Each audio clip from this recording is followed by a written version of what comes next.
Now we're going to go through the members present and establish a quorum. Before I begin, are we being, IT, can you confirm that we've got an open line and that we are, complying with the Open Meetings Act?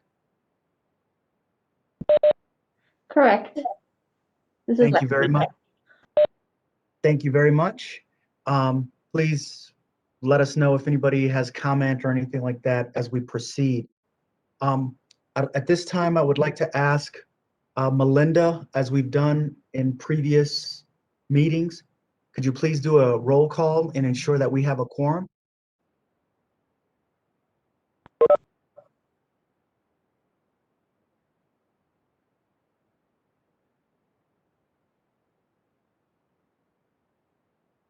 Melinda, we can't hear you if you're speaking. Okay, spacebar doesn't work today. Apologize. So, I guess, can I, before I make a roll call, there's a telephone number I don't recognize that ends in 75. Could somebody identify who that is? Melinda, that's Carmela, because I was having a hard time with my computer, but now I'm on the computer and I've hung up. Should hung up. Okay, all right. So here we go. Carmela Sandoval, Administrator, Sequoia Adolescent Treatment Center. Present. Jose Garola, Administrator, NMRC. Present. Michael Jam, LL, Las Lunas Community Program. Present. Sylvia Cerna, Director ASD. Present. Tom Massaro, Chief Medical Officer. Present. Tim Shields, Administrator, NMDOH. Present. Todd Winder, Administrator, Fort Baird Medical Center. Present. We have a quorum. Thank you, Melinda. Okay. At this time, item number 2 on the agenda is approval of the agenda. And I need to make a motion to amend the agenda. Jason, Yes? can you share your screen? Yes, I can share my screen. Thank you. All right, can people see my screen? Yes. Yes. Yes, we can. Thank you. So we're currently here and we need to amend the agenda. There are 2 amendments to the agenda that I'd like to propose. The first is to add here, the first facility administrator report will be the closeout report for the Gibson Alternative Care Facility. If you can recall from our December meeting, we made a motion to accept the Gibson ACF as the 8th program in program area 6. That facility has fulfilled its mission and run its course and is now no longer operational. So I'd like to take today to present the Gibson closeout report, and then we will need to remove Gibson from program area 6. So that's the first amendment that motion that I'd like to propose. The second is a point of information that neither the Veterans Home nor Turquoise Lodge will be administering their facility report today. Veterans Home, of course, is working very feverishly on the issues that we're all aware of. And Turquoise Lodge is in a rapid response as of this moment. So I have elected to allow those directors to handle the business at hand, and then we will receive their program report at our next regularly scheduled meeting of the governing board. So I would like to move that we amend the agenda to incorporate those two changes. Is there a second? Second. Seconded by Dr. Massaro. Melinda, can you conduct a roll call vote, please? Yes. Carmela Sandoval, Sequoia Adolescent Treatment Center. Approve. Fort Baird Medical Center, Todd Winder. Approve. New Mexico Rehab Center, Jose Garola. Approved. Los Lunas Community Program, Michael Jim. Approved. New Mexico Behavioral Health Institute, Tim Shields. Approved. Commissar, Chief Medical Officer. Approved. Sylvia Cerna, Director, ASD. Approved. Jason, I guess you're the last voting member. Am I still voting twice, Melinda, or is it one vote? You don't have to vote twice unless we're teetering at the edge of a quorum, which we don't have today. So you can just vote once. Okay, well, I approve. Thank you, the motion carries. Appreciate that, folks. All right, the next item is the approval of the previous minutes from the January 21st, 2021 meeting. Is there a motion to approve, or are there motions to amend? Motion to approve. Is there a second? Second. The motion was moved by Todd Winder and seconded by Jose Garula. Melinda, can you please conduct the roll call vote? Carmela Sandoval, Approve. Todd Winder, Approve. Jose Garola, Approved.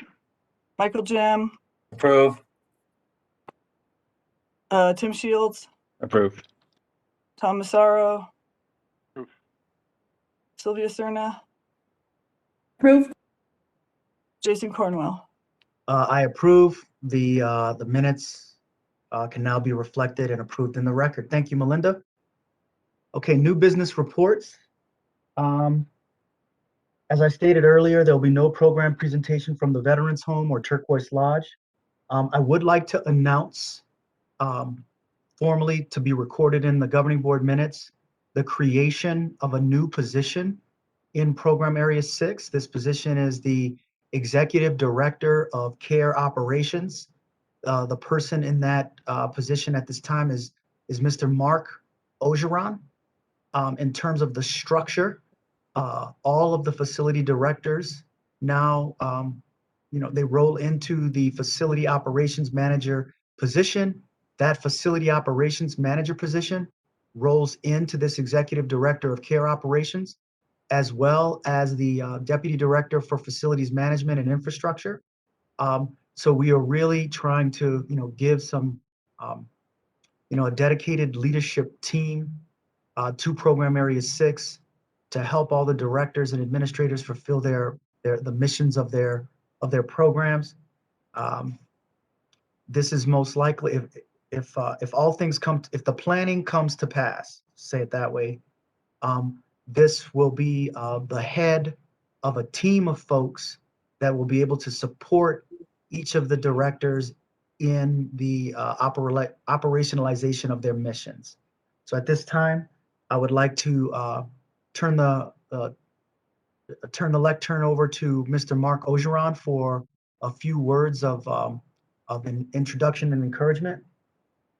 No, excellent, Jason. Thank you. I really appreciate that. And I've really enjoyed getting to know everybody. I know there's a few more facilities that I need to get out and visit, and we'll get those lined up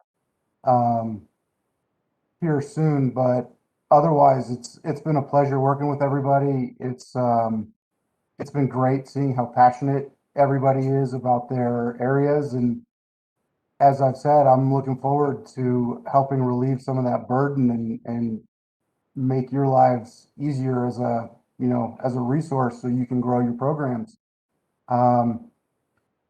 I like to talk. We have a long meeting today, so I think I'll go ahead and just cut myself off there. But thank you all, and I look forward to seeing where we go with all of this. Okay, thank you, Mr. Ogeron. All right, I'd like to continue to move through the agenda to the facility administrator reports. I will scroll down and begin here with the Gibson Alternative Care Site After Action Report. This report was prepared by the Gibson Alternative Care Site leadership team. As you can recall, Dr. Jeff Clark was the head of the ACF operation. The medical director was Javier Aceves, supported by Kelly Kratzik and Debbie Stager, and Sarah Collard as one of the administrative officers. If you also recall, many people in DOH did a lot of heavy lifting to get this program operational. So I'd like to thank Shauna Hartley for being on site and an on-site resource. I'd also like to thank George Morgan and his team for being an on-site resource during a very difficult time. It was right during the third wave, and the Gibson Alternate Care Site helped the state of New Mexico ameliorate the crisis standards of care designation that was granted to all of the hospital systems across the state. The role of the Gibson ACF was to treat, the role of the Gibson ACF was to provide relief and to function as one system of care for the greater metro area and to other hospitals within our geographic region where we could arrange transportation to relieve overcrowding, to be able to receive patients that no longer required hospital level of care but still needed monitoring. They could not go home because of a multi-generational issue, or they weren't stable enough to go home. Gibson received those individuals. Gibson facilitated, communicated, collaborated, and cooperated within the Albuquerque system of care, providing safe haven and high quality medical care for multi-generational households, disadvantaged or homeless patients. We expanded the Albuquerque system of care capacity. We provided isolation for COVID positive patients and prevented community and household exposure. Of course, that care was provided compassionately with coordinated discharge and follow-up. The mission of the ACF was to be an integral member of the Albuquerque system of care, to proactively communicate, collaborate, and cooperate to ensure that patients got the right care at the right time in the right place. All of the staff at the Gibson ACF, the intent was to say yes to any referral that could be safely accepted. They provided transitional care for individuals recovering with COVID, and they received in transfers from hospital inpatient wards, medical shelters, hospital emergency rooms. Again, the mission: provide compassionate, patient-centered, safe, high-quality health care for COVID-positive patients, consistent with the admission guidelines. We were one team dedicated to all of the patients. Each member of the ACF was privileged to serve as a healthcare professional. Each was unique, precious, and unrepeatable, and must be treated that way. The leadership team, from top to bottom, embodied dignity and respect. That was the standard. That was the way that they treated the patients and the other professionals working during this very challenging time. This was the structure of the ACF while it was operational. Of course, the Department of Health was the operator. Dr. Jeff Clark was the CEO. We had hospital operations here where Shauna Hartley and George Morgan and all their teams providing support. Sarah Collard was the administrative officer. She managed the clerks and the runners. Dr. Aceves managed all providers, which were the physicians, the NPs, and the PAs. And Kelly Kratzik managed the unit director and the shift teams. And these are all the professionals that were on site for the 24/7 operation of the ACF. Some of the partners that we worked with, of course, with the New Mexico Medical Reserve Corps, they provided a lot of staff to actually, man all these shifts. There were daily coordination meetings with hospital discharge planners, with Presbyterian, Lovelace, UNMH. They worked closely with the Albuquerque Shelter Program, with Central Desert, with Albuquerque EMS, of course, Turquoise Lodge Hospital, the University of New Mexico consultant pharmacist oversaw our pharmacy services, and then, of course, the Gibson ACF, the leadership team and staff. The admission criteria was initially adopted on December 8th of 2020. This was really when the third wave began to hit unprecedented levels in our state. In order to provide more care, in order to open up our ability to serve more people, the admission criteria was expanded on 3 different occasions to open the front door a bit wider to people who could use this service. Some of the notable changes were persons with BMI over 35 initially could not be accepted. Eventually, that was no longer an issue. Elderly folks who were over the age, I'm going to get the number wrong, but I believe it was maybe 75 or 85. Eventually, age became a non-issue. So this shows that the leadership team was constantly re-evaluating where they fit in against what the need was and what they could provide, and adjusted to meet the needs of our citizenry.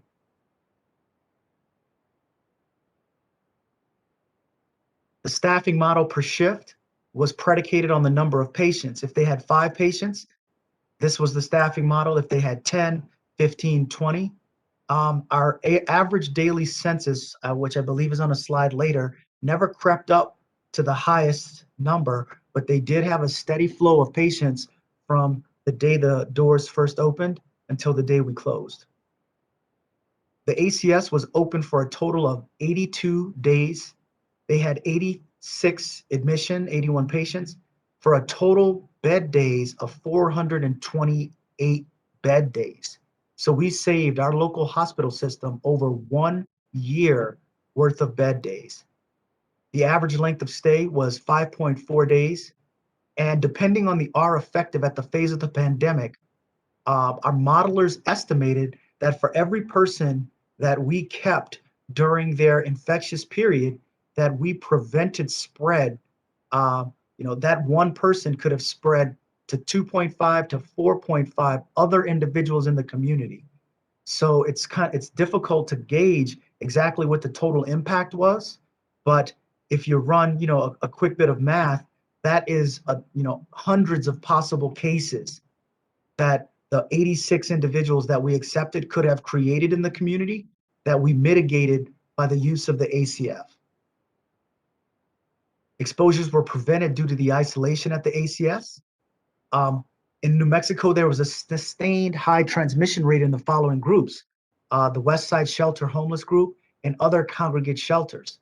The majority of patients for which we provided services for fit into one of these groups. As I stated on the previous slide, the R effective at the peak of the outbreak ranged between 2.5 to 4.5, and we believe that we substantially reduced possibly over 400 other community-based transmissions by our work. We tracked, we had a sheet that we would send, the census sheet. It went out every day. It provided real-time visibility and projected status of equipment and supplies, and we proactively managed our logistics to ensure the seamless clinical operation of the ACF. There was also behavioral and cultural support to make sure that we met the needs of the individuals that we were serving. Behavioral health and cultural support was of immense importance to the care of the patients. It also benefited our ACS staff. There was peer counseling provided through FEMA, and through coordination with Turquoise Lodge Hospital, we successfully co-managed patients who needed substance abuse detox services while they were COVID positive. That service was, you know, New Mexico was really challenged in providing COVID positive SUD services. And we were able to successfully develop a model during the course of the ACS to provide that. That was a big win. There's only a few other providers in the state that are competently able to do what we've done here. And we also had coordinated discharge planning for individuals that left us when they returned to their communities. We took advantage of lessons learned and opportunities to improve our systems, our processes, and our training. There were coordination meetings in addition to the daily care coordinator and discharge planning meetings that took place with the hospital. The Gibson ACS team frequently got back together and touched base. They reviewed patient feedback, performed chart reviews, reviewed any incident reports, and constantly evaluated competencies and trainings of our staff so that we could meet the needs of New Mexicans. Ultimately, the Albuquerque system of care was able to manage the volume of COVID patients during the pandemic.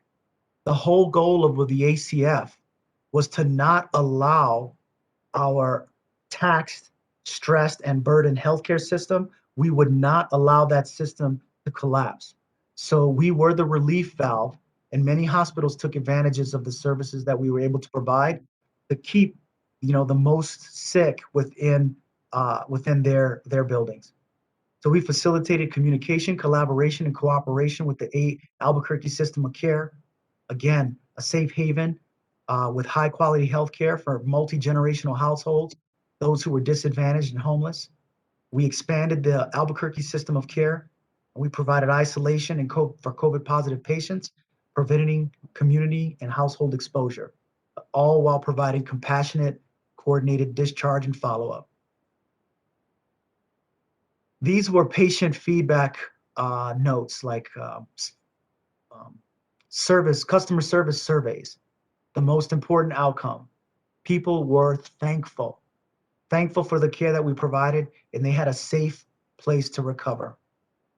All of these documents, I will make sure are submitted to Odette to be included in the minutes. We talked about the criteria, which had been expanded 3 separate times. The Gibson ACF had policies and procedures consistent with a New Mexico specialty hospital, audit forms, competencies, admission packets, what that consisted of. I'll make sure all these documents find their way to the minutes. That concludes the Gibson ACS facility report. Are there any questions about what this program provided for the state, or just any questions about the Gibson ACF?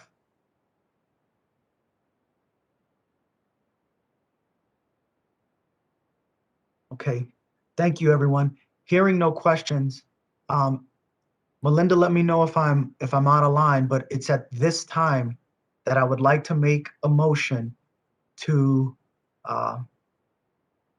now that this facility is non-operational, as we voted it into Program Area 6 to be supported by the Department of Health, I would like to dissolve this entity from Program Area 6. So I would make a motion that we conclude the business of the Gibson ACF and remove it from all future governing board activities.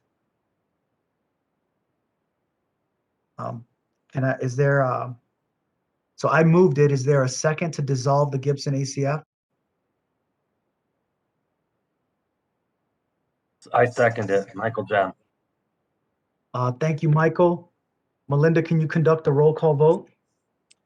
Carmela Sandoval, Approve. Todd Winder, Approve. Jose Garula, Approved. Michael Jem, Approved. Thomas Saro. Approved. Sorry, I missed Tim Shields. Approved. Sylvia Serna, Approve. Jason Cornwell. I approve. Thank you, everyone. The motion carries. We can fondly say goodbye to the Gibson Alternative Care site. A massive undertaking. It served many, many people very well. Individuals with disabilities, substance abuse, homeless individuals, many family members of people that we personally know received care at this entity. And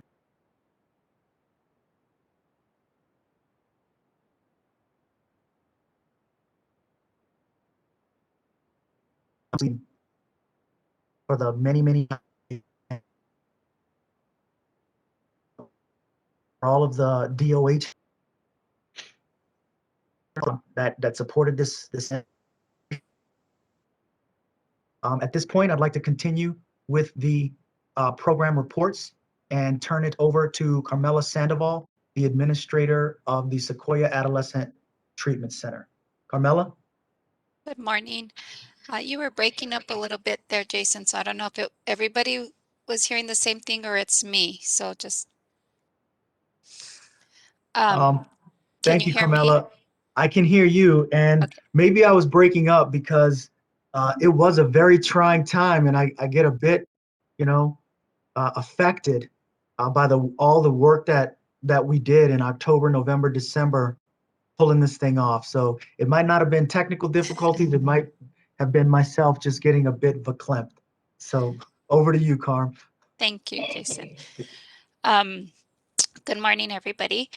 Sequoia Adolescent Treatment Center provides treatment for, next slide, please, provides treatment for adolescents between the ages of 13 and 17 with violence or a history of violence, a mental disorder, and are amenable to treatment.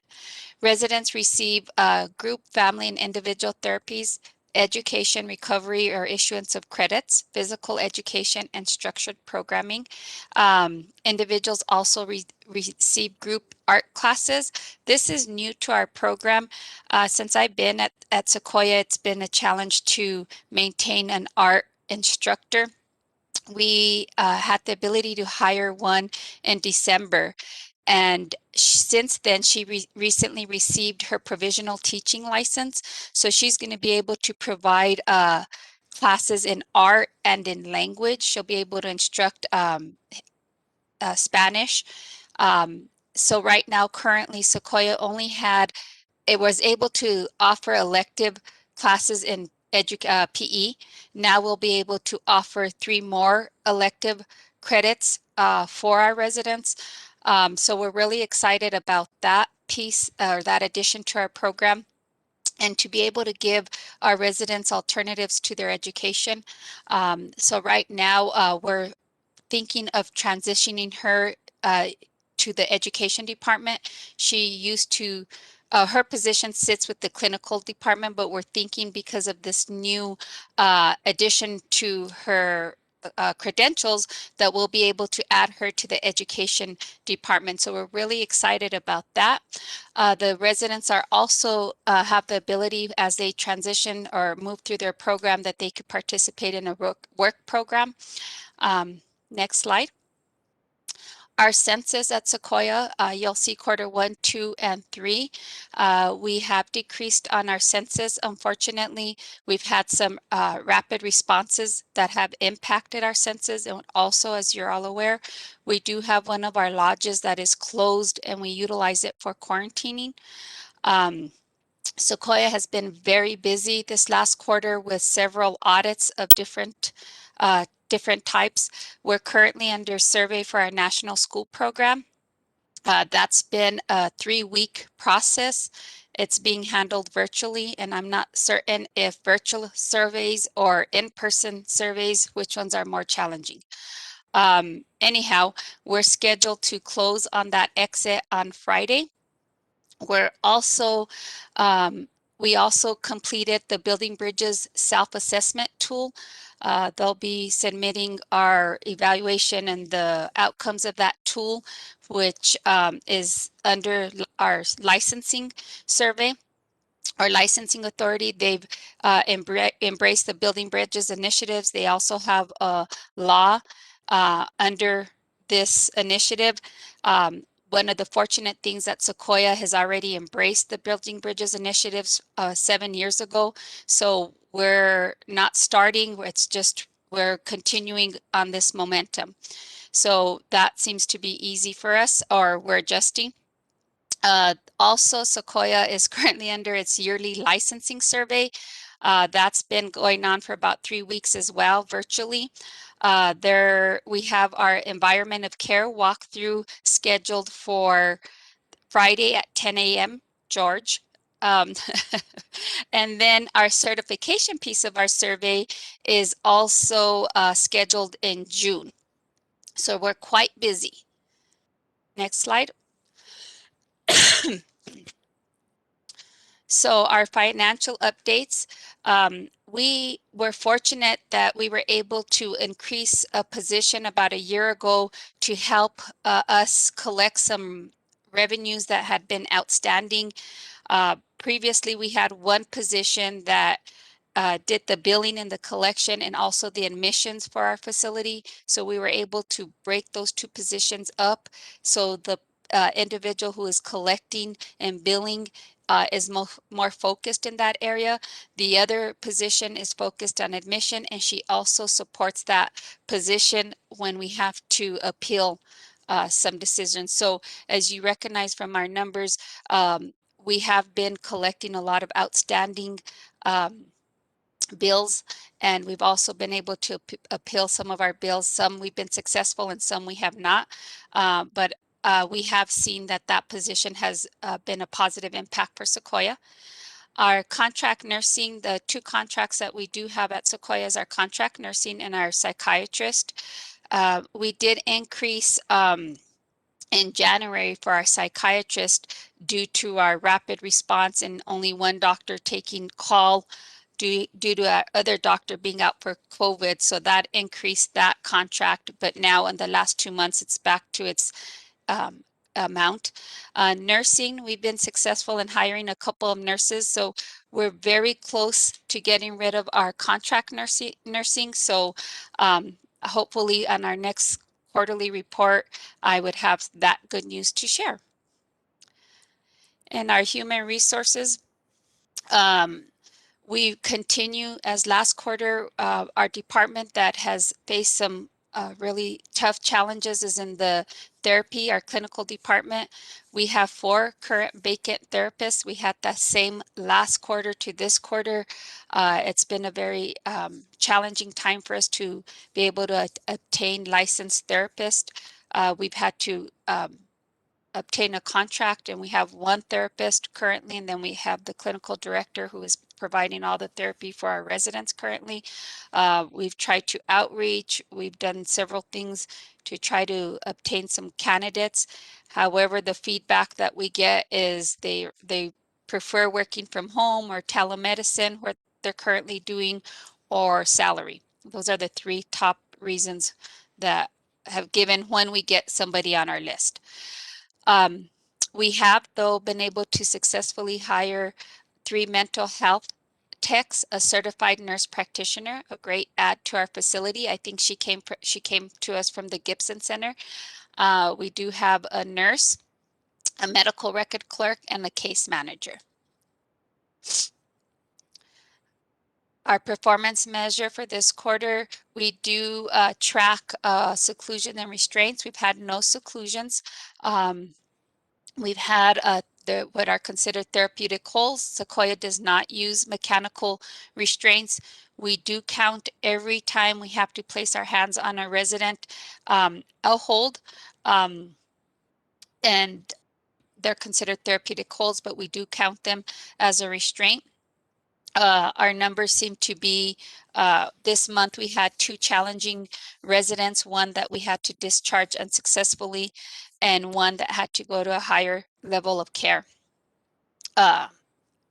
They don't fall into this month of reporting for our successful discharges, but they did contribute to the number of restraints that we had. We had 10 in March.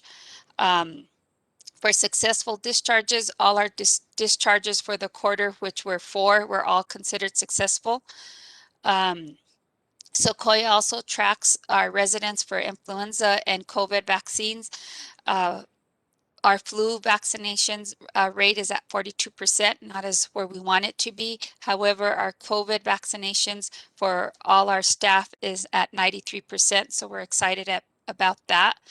Of the 4 residents that were eligible to get the vaccine, only 2 have received it. The other 2 have declined.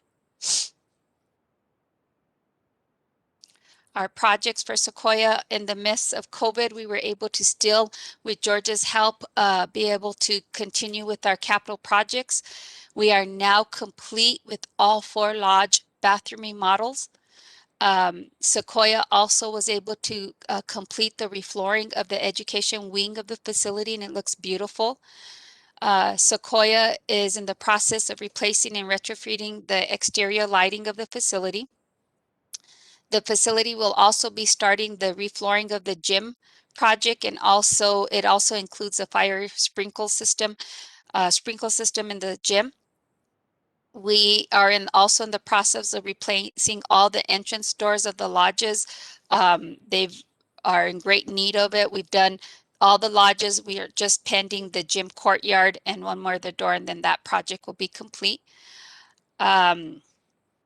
Sequoia is also in the process of receiving all lodge furniture and therapy room furnitures.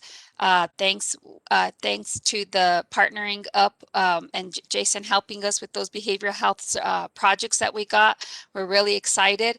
One of the other things that we're able to get and is aligned with the trauma-informed care and the Building Bridges initiatives is rocking chairs. And it's very difficult to find rocking chairs for the type of population that we serve, that they cannot be destroyed. We were able to find them, in which it's made out of a material that the kids are not able to pick up and destroy. They're heavy, they're weighted down with sand, and we're excited to say that once all that furniture gets delivered, there'll be a rocking chair in every lodge and in every classroom and in our calming zone. So we're very excited with that. And that's it for my presentation, if anybody has questions.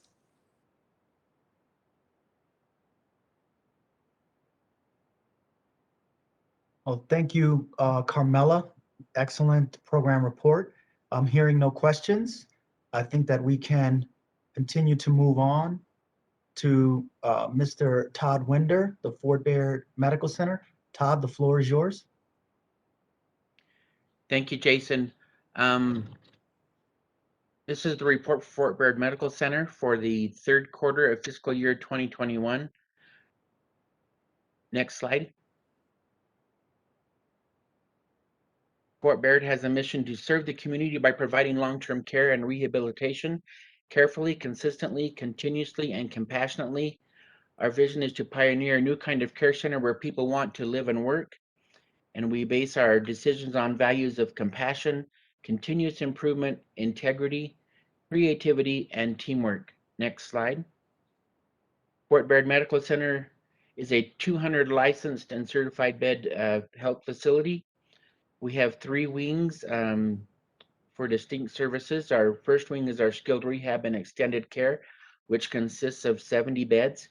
Our dementia care unit or memory care unit of 90 beds, and we have a dedicated veterans unit of 40 beds. Next slide. We provide various types of care across the spectrum with clinical services in skilled nursing, long-term care, and post-acute care. All therapy services, including physical, occupational, speech language pathology, and respiratory therapy.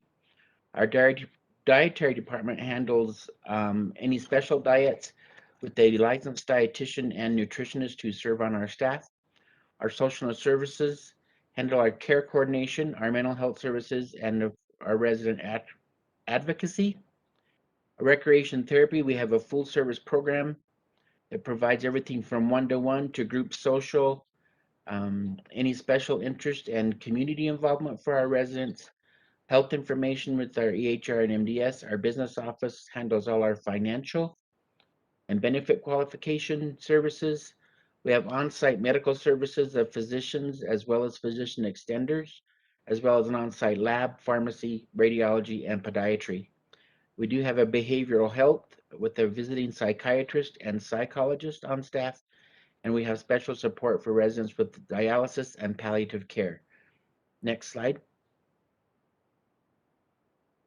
This slide depicts our operations COVID versus non-COVID. As you can see here, patient revenues were a little bit higher.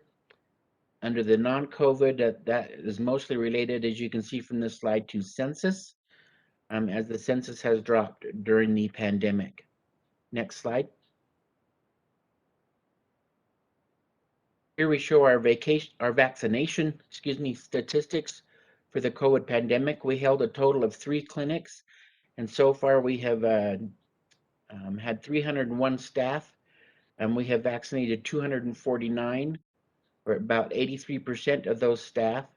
We have about 1% who have been ineligible for the vaccination, and we have 17% or 52 at this point out of those 301 that have refused vaccination.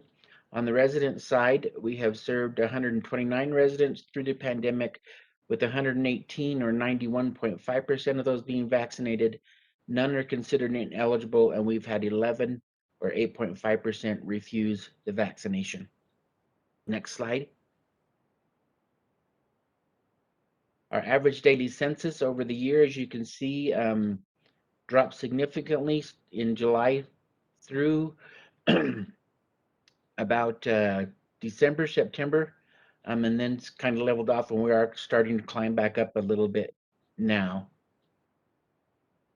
Next slide. The number of people served kind of follows that same trend as the average census. We're back up to 119 with the current census today of 118. Next slide. This slide just shows some of our census activity from referrals and those admitted, those denied, any pendings that we're just waiting on information, and those that we lost to competitors. We are working hard to increase the amount of admits that we can take. Our biggest challenge there is our staffing currently. Next slide. These are our financials. As you can see, our billings here through the year have remained fairly consistent at around 1.5 to 1.6 million per month. Next slide.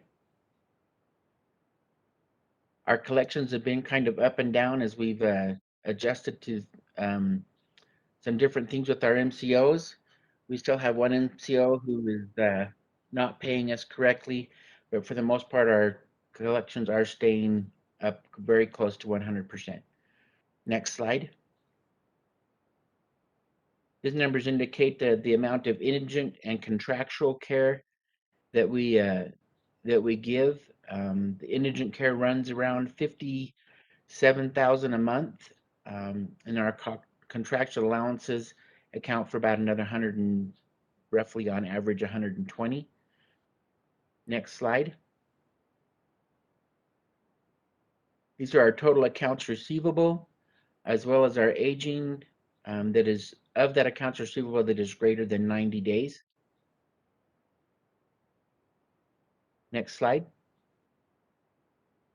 Our days in accounts receivable, we're averaging around 45 days to collect our billings, which is pretty good considering. Next slide. In human resources, our budgeted FTEs, we're currently around 310 with a actual FTE around 260. With our vacancies, most of our vacancies here are in our direct care. It kind of goes back and forth.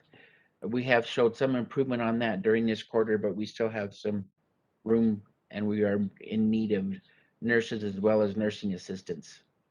Our support staff are pretty much filled up. Go ahead, next slide. This kind of shows our facility turnover rate throughout the year. We had a good drop, and now it's back up again this last month of March. But we're averaging around about 2.5% to 3% turnover rate for the fiscal year. Next slide. This shows our workers' comp and numbers on our FMLA. Our FMLA has gone up significantly. A lot of that is due to, of course, when we had the COVID policies in place, as well as some of those are still affecting us. Next slide.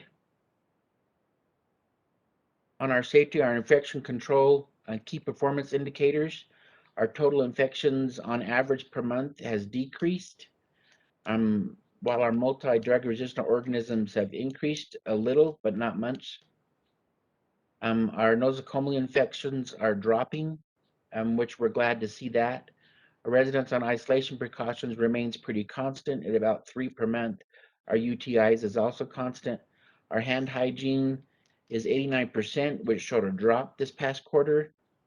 Our staff influenza rate is 58%, and we've been stuck at that for quite a while. Staff just don't seem interested in that vaccination this year, and our isolation audits have stayed at 100% as well during this quarter.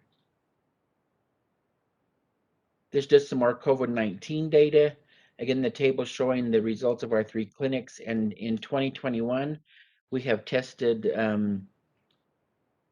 1,863 staff, with 1,797 of those being negative and 6 positives. All 6 of those positives have recovered. And on our resident side, this current year, 2021, we've tested 626. All those have been negative. Next slide. And this is just some of our safety KPIs. We did have an increase this past month in the number of A&E allegations. Those are all investigated and submitted to DHI as required. Everything else is done fairly well. Our FOLS program has shown some improvement, but that is still one of our focus areas that we are working on.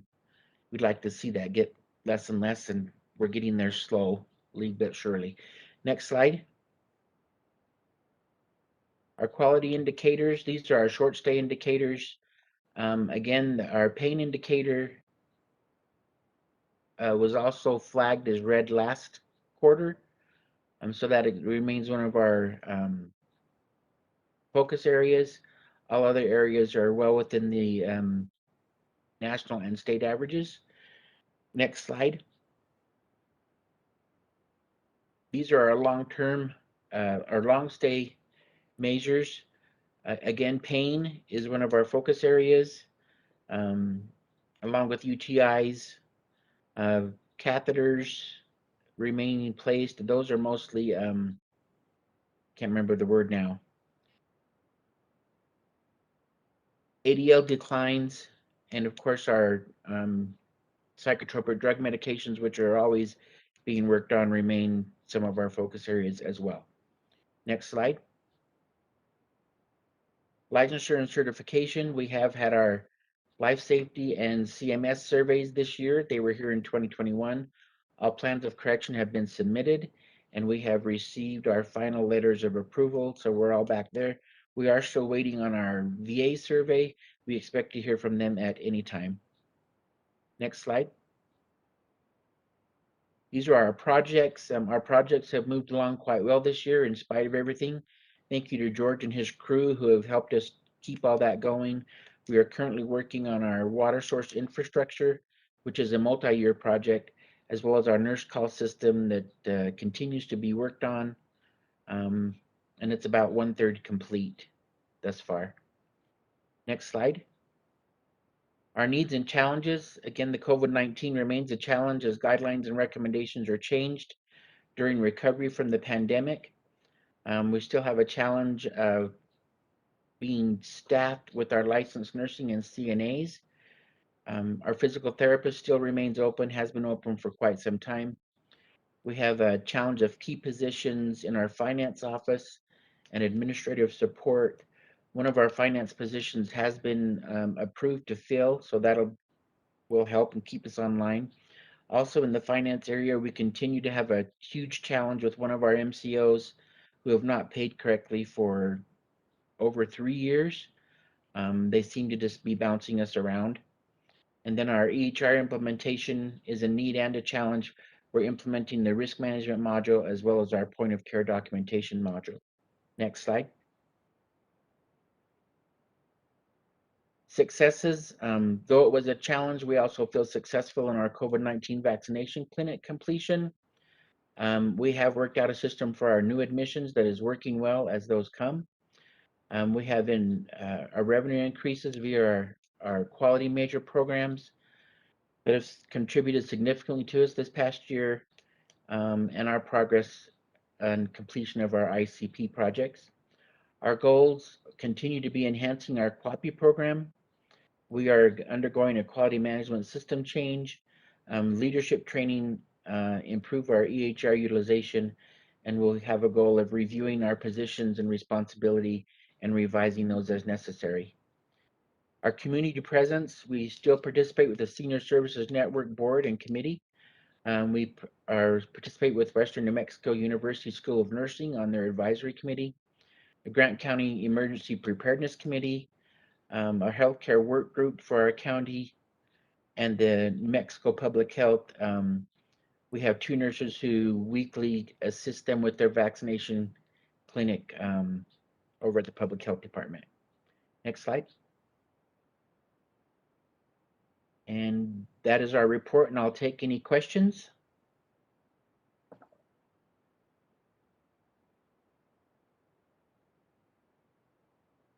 Thank you, Todd. Hearing no questions, we can continue to press on. We'll turn it over to Mr. Jose Garula, Executive of the New Mexico Rehabilitation Center.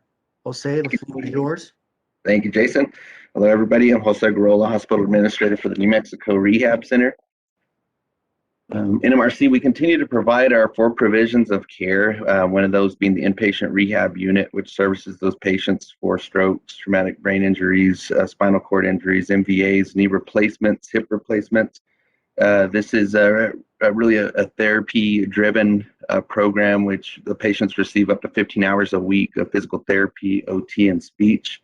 That also includes our team of medical professionals 24/7, such as nursing, physicians, dietarian, pharmacists. Our chemical dependency on next slide.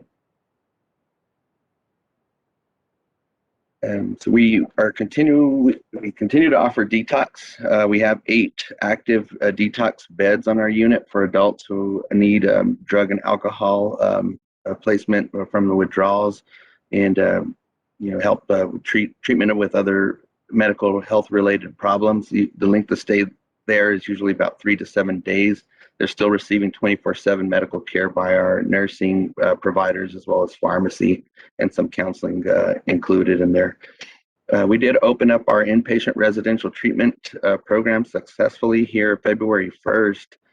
We had a soft reopening, and as our goal is to gradually increase our not just the census, but also our recruitment of counselors within that program. But we're holding to with the 28-day residential program. We had 5 graduates, which I'll get into detail later in the slides.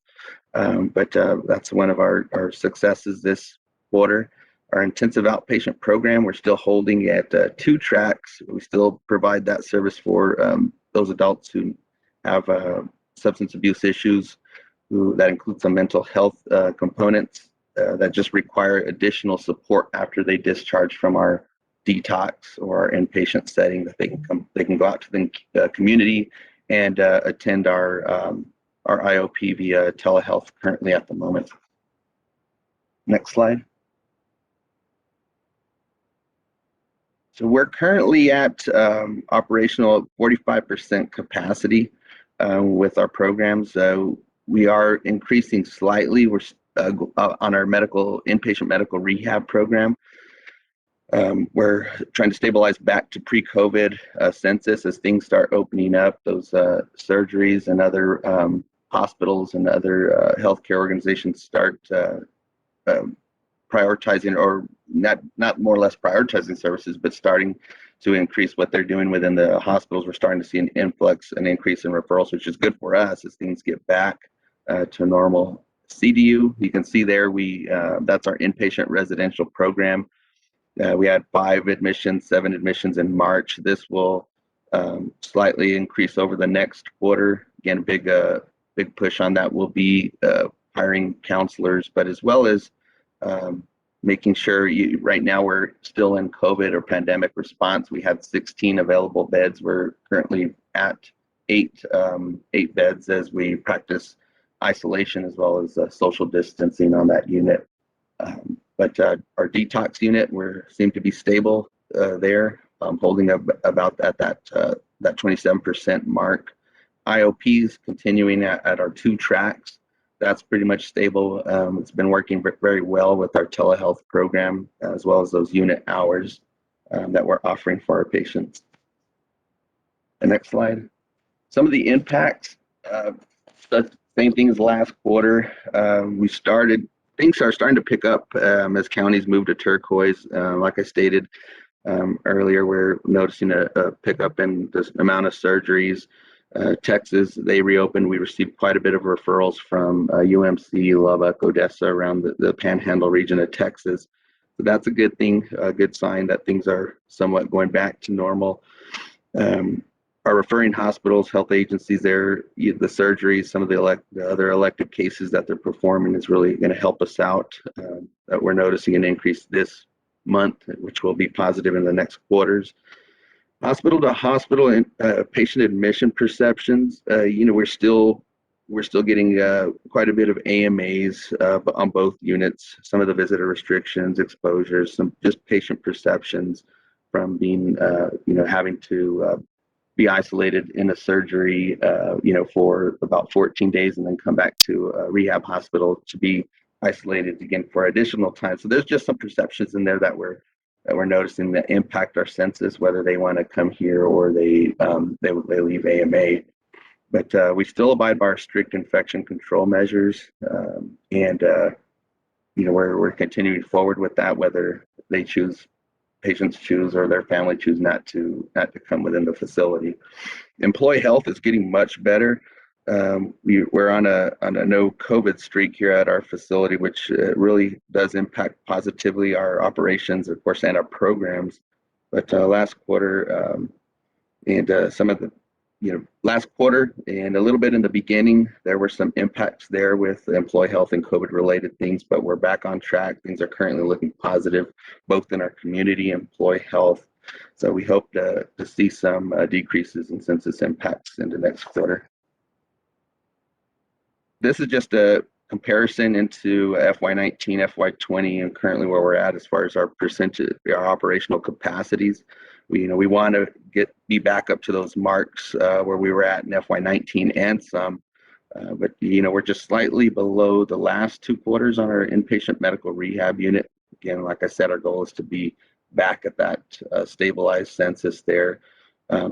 With CDU, our COVID isolation precautions, our bed capacity right now with 8 individual beds, we'll see some stabilization there as we progress in the next quarter. But overall, our goals, like I mentioned, are to be back to those pre-COVID operations and some. So this is just the shared data for our inpatient medical rehab unit. We had 21 total admissions, 5 AMAs. Again, that's due to the visitation or some COVID measures, some of that staff perceptions, going into the next level of care, another hospital setting. We're working on meeting, as we identify the patients in advance when we get the referral, making sure the family, the patient understands that we also have, other means of communication, whether it's via a telemonitoring, iPad, phone, that we can make available to them. That seems to ease some of their that visitation restriction there, that they can communicate freely with their family.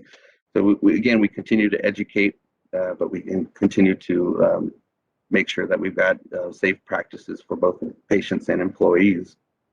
We had a number of referrals. We did have 69 referrals that were sent to us, which is really great, but still, we have to make sure those referrals do meet that 60% rule or that criteria to be admitted into inpatient rehab facility, which are closely guarded by CMS. So some of those didn't meet the medical criteria. Some moved some were discharged either to a SNF or another part of the region, which other facilities are either accepting visitors or have lessened COVID measures. Some patients opted to be discharged to home versus a rehab hospital or SNF. Just some of those things that with those referrals are not necessarily lost by our response. It's just the way things are currently playing out. We did service quite a bit of Medicare patients and 13 for Medicaids. We did have 3 unfunded patients that we provided care for here at the facility this past quarter. Our length of stay, is right there. Our discharge to community is at 12. That's our primary goal, is to make sure all our patients are discharged home, that they're mobile and that they're safe. We did have 3 that were discharged to a higher level of care of the hospital due to either changes in their mental status or some surgical site infections that we closely communicate and watch with the surgeon as well as our hospitals. Our therapy hours slightly lower this quarter versus last. Again, some of the things there we're running into is either the patients, their acute medical conditions, some of those with changes in mentation or surgical status or other medical conditions that might not enable them to participate in those 15 hours of therapy a week. So that we're just watching those numbers and watching the acuity on our patients. We've had about 45 admits in our detox. Those reporting to aftercare appointments is at 82%. That's doing really well. We did have an increase in AMAs. Again, this is partly due to the isolation, some COVID measures, and of course other personal related factors that exist. Our goal is to make sure that they get into a lower level of care, such as our residential program or our IOP program or another part of the region that they're going to. We successfully transitioned 12 of those who volunteered to go into the next level. 2 of those went to a higher level, which were changes in mental status and some GI related medical issues. Our IOP, like I said, is holding along with our unit hours and the total patients served with our 2 tracks. Residential treatment, we had 5 since February 1st that have completed, have graduated from our 28-day program. So that's a great success for us. Again, just the AMAs that we're dealing with on that end, but things are looking good and positive on our CVU unit. In our accounts, so we successfully hired a finance specialist, finance director at NMRC. This has increased our monthly revenues, our collections, our working our accounts. As you can see in January, February, an increase in March of those of us actively working our uncollectible accounts out there, our AR. So employee health operations this quarter, now that they've really are getting better, stabilized, that increases, the productivity and of course the collections and our revenue. It's actually showing this quarter.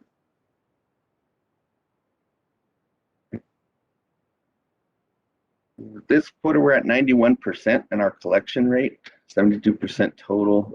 Again, we're actively working those accounts and making sure we get paid for the services that we're providing.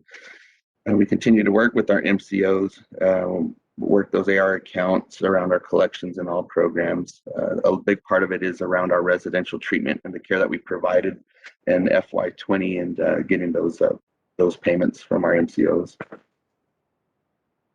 The next slide is a representation, just a graph, just to show our comparisons and our efforts, our positive efforts in the billings and payments this quarter versus quarter one and quarter.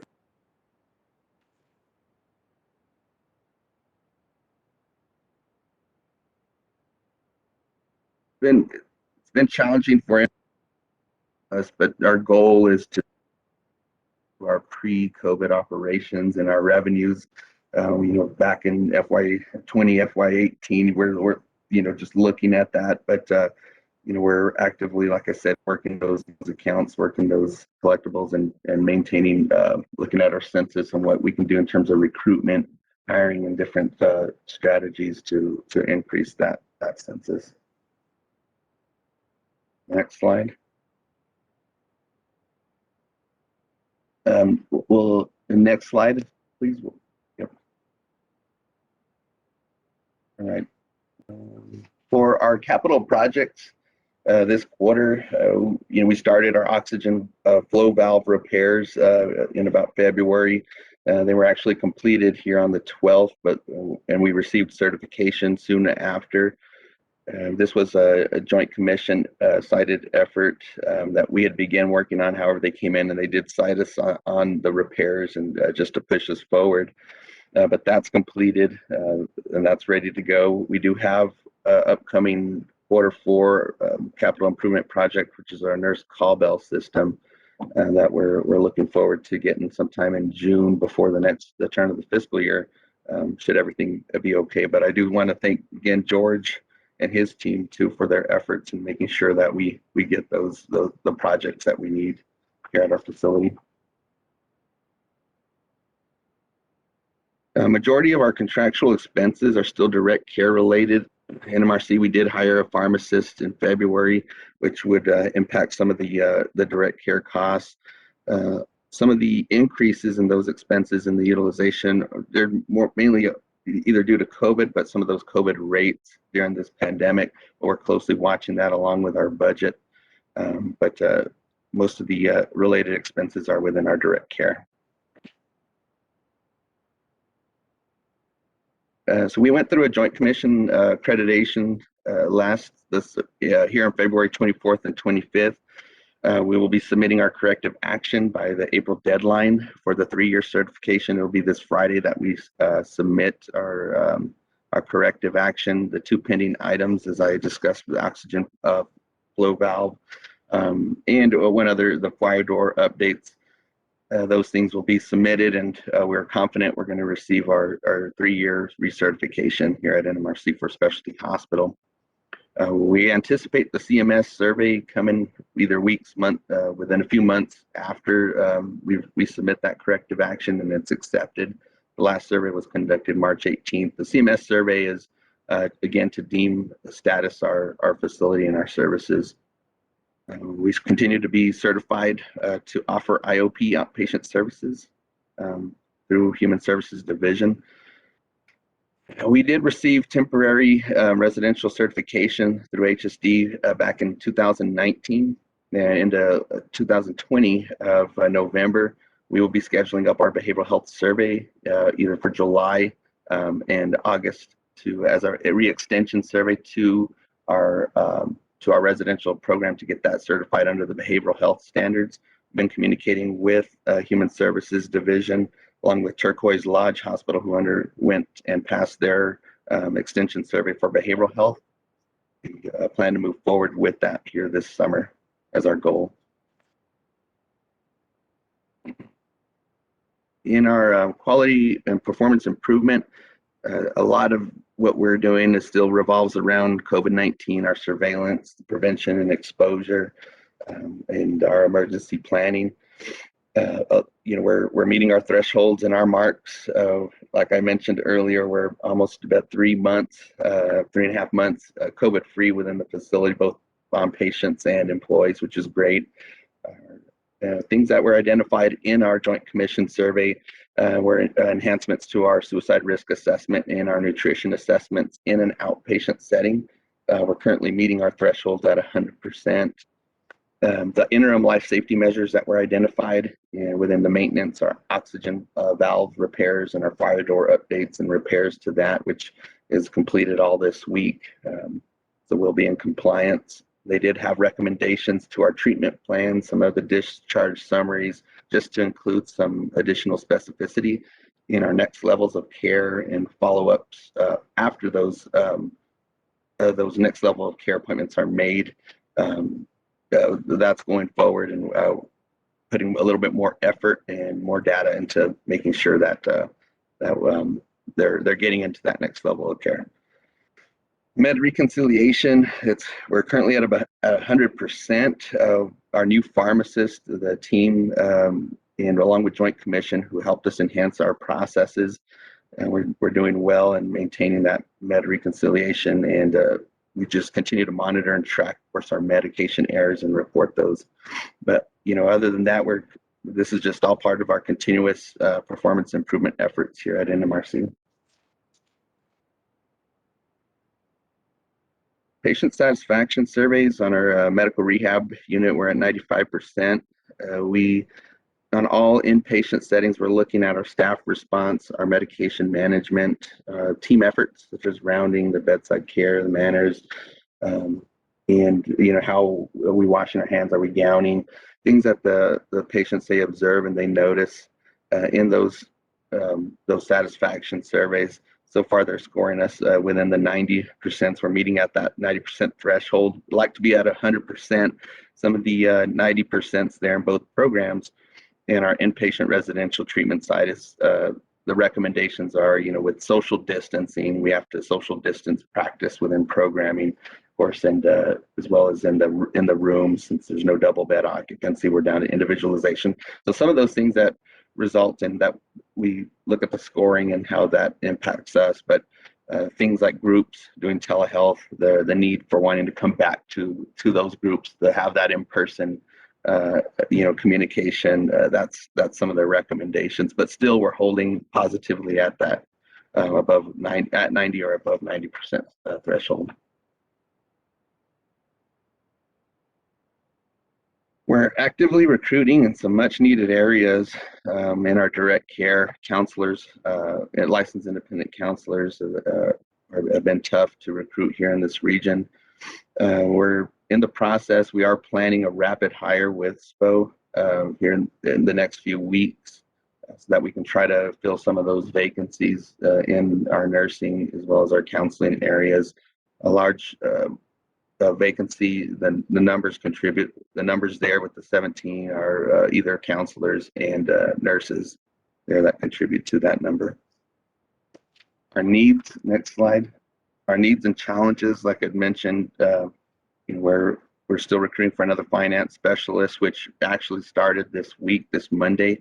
Our speech therapist did retire, Amy Austin, at the end of last month.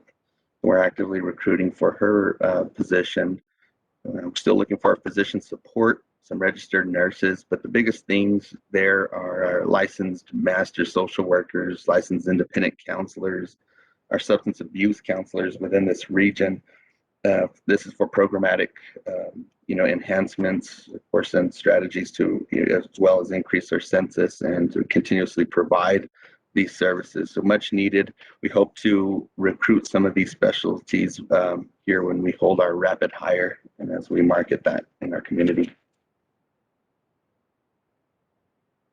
We're having talks with our local university and how we can bring back students as things are going back to normal on their end, and within the hospitals, as students start going, nurses and other specialties, physical therapy, they start looking out to places for internship in the summer. So we're actively working with them on what our requirements are and what we do here, what we're going to require for COVID measures and infection control. Our 5th Judicial District, our drug court, we're continuously meeting with them every week to discuss any potential clients to be referred either to our inpatient settings or our outpatient programming here.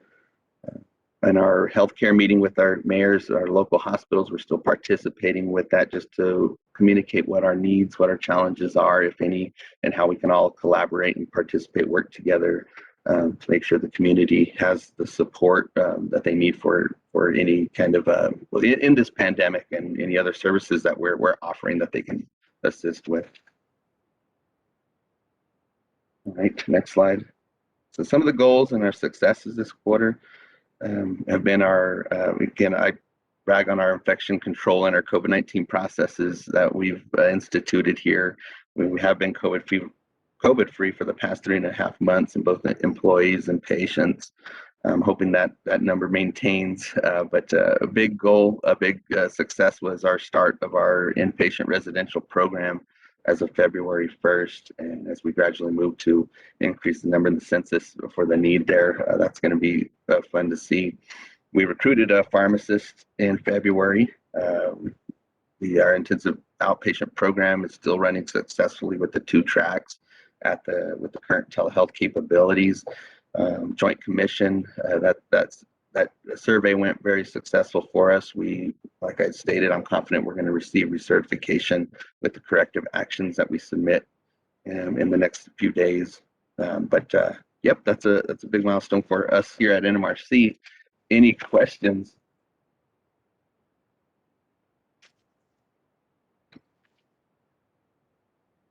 All right. Thank you, Jose. Yep. Okay, we'll press on. We will transition from the New Mexico Rehab Center to the Las Lunas Community Program. Michael Jim, the floor is yours. Thank you, Jason. Good morning, everyone. LLCP, the mission of LLCP is to help individuals with intellectual and developmental disabilities whom we serve have happy and healthy lives in community. We do that through offering a variety of services, included supported living, some crisis supports, some services that help folks gain access to community resources, and also integrated employment services, which help our clients secure and maintain competitive and integrated employment. We also have an intermediate care facility for individuals with IDD who have been charged with committing a violent crime but have been determined incompetent to stand trial. Next slide. Some census data. Currently, we have 63, we're serving 63 individuals in all of our residential service programs. That's up 2 from the previous quarter. We have 62 individuals served in our customized community supports program, 22 persons receiving employment services. We have a very large contingent of Jackson class members served in our residential programs, 49%. We have 2 new clients as of March this period, and we currently have 23 group homes. Our financial data basically shows that, each month we are generating revenue in excess of $800,000 per month. It's a gradual increase over the number of years past, and we're continually increasing our revenue. We also are doing a great job with collections and have a high level of collections rate of upwards of 97 and 100% each month.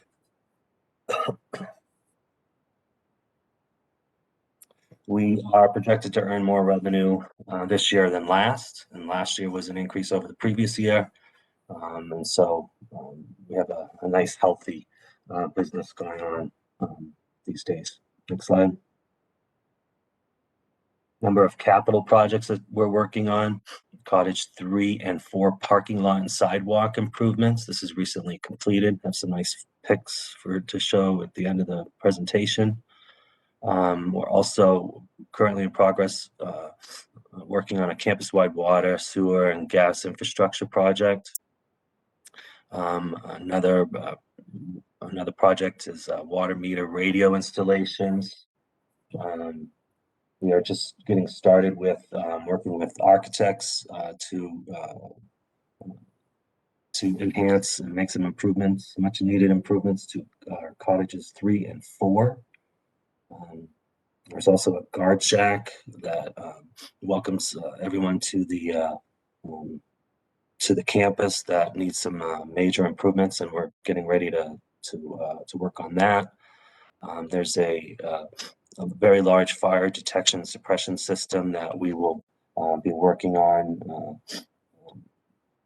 adding to one of our biggest buildings on campus, the RDN. And we just recently finished a campus-wide signage project and are planning the demolition of 3 different buildings. Always keeping an eye on managing our contract costs. This slide shows the actual cost this quarter. Couple of things that we've done this year to really minimize our contract costs include getting out of a very expensive lease for office space and taking advantage of some meeting space in another building on campus called Don Pasquale, which we continue to invest in improving and accessing, and also getting out of a janitorial contract and hiring a housekeeper to take place of that.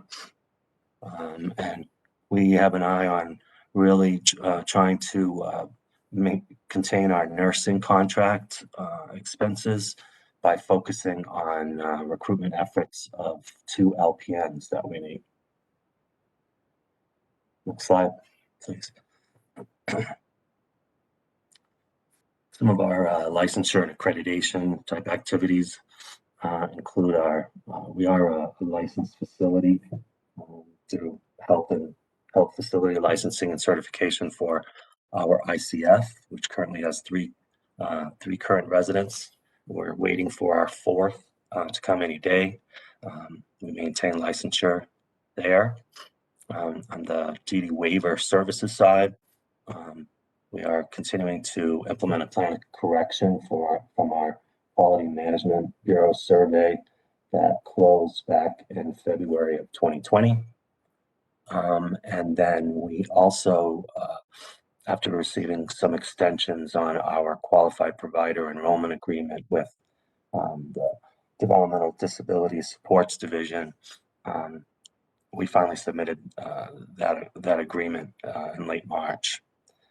Another quality process that we engage in related to service provision to Jackson class members is the individual quality review process, which is a collaborative process with all individual members of the interdisciplinary teams and DDSD and VHI, and we're involved in a number of different rounds of IQR. Next slide. A couple of key performance measures that we follow. We take a look at the individual service plans of individuals and check to see if they're being implemented as written. Currently, where those ISPs are being implemented at 78%, lower than what our goal of 86% is. A lot of that is the challenges of COVID that keep us from really helping folks achieve those, implement those ISPs. We're always looking at improving those numbers. Another key performance indicator is our related to our adult nursing. Make sure that folks make it to the appointments that we make for them, and we're doing really well there, actually exceeding our goal. We made some really great strides in our nursing department, having filled all of our RN positions. We have eight RNs that are employed, so it's really driving some quality in our adult nursing. And then an additional performance indicator of making sure that all of the community-based activities that we help our clients become engaged in are provided in non-disability specific settings, and we're right on goal there with 100%. compliance with reporting requirements, take a look at general events reports, make sure that they are, the date of the event versus the approved date is timely. We're just shy of reaching our goal there, but we had 608 incidents this quarter, and 606 of them were approved within 2 days. Also related to reporting, our incidences of adult abuse, neglect, and exploitation, and the discovery time versus report time. We are actually performing, quite low this last quarter, but there were eight A&E reports reported, and 2 of them were reported late. So, working on some staff training there to make sure that folks report timely. Next slide, please. Human resources. We are experiencing some increase in vacancy rates. There have been a concerning number of folks, especially direct care positions, resigning, and we're having a challenge in filling those positions. We have increased this quarter some of our recruitment and engaged in a number of new strategies, including some online recruitment, placing ads in online places as well as in different newspapers, holding some rapid hiring events and a number of other types of activities to hire more folks. We also have an continued increase of FMLA. Folks are participating in parental leave. Staff are renewing their yearly FMLA packets. And over the last quarter, we had 3 workplace injuries. Next slide, please. We hired 6 direct care staff in the quarter and separated from 4 for a total net gain of 2. We hired 2 new RN staff. All 8 RN positions are now filled. We recently select the interview committee for the maintenance director position that's been vacant since October. Recently selected a candidate, and that whole hiring process is moving forward. We expect the person selected to take that position, and we're excited to have that filled. We currently have 4 new direct care staff applicants in the work for hire. We're also recruiting for a state investigator and a vehicle coordinator position. Both of those positions have been vacant for close to a year. We're continuing to encourage staff to become COVID vaccinated, working with Sequoia Adolescent Treatment Center and our contract pharmacist, Arts Innovations, to continue to vaccinate staff. And as I mentioned before, we're advertising for open positions through a variety of different means. Next slide. Some of the events and major accomplishments over the last quarter. We did hold 3 COVID vaccination shot clinics with our pharmacy partner, Walgreens. After our third clinic, we vaccinated 153 out of 220 employees for a 70% vaccination rate. And then we also were able to vaccinate 63 out of 67 clients for a vaccination rate of 94%. And the most recent data on vaccination, we've lost a few total staff, but we're still at about the same level of staff vaccination at 68%. We have 7 staff that currently have 1 of 2 shots, and we're continuously campaigning, encouraging folks and helping folks access the important resource of a vaccine shot. Major accomplishments at LLCP over the last 3 quarters includes those 3 COVID vaccination clinics. We also deployed 100% of 33 new computers to our homes.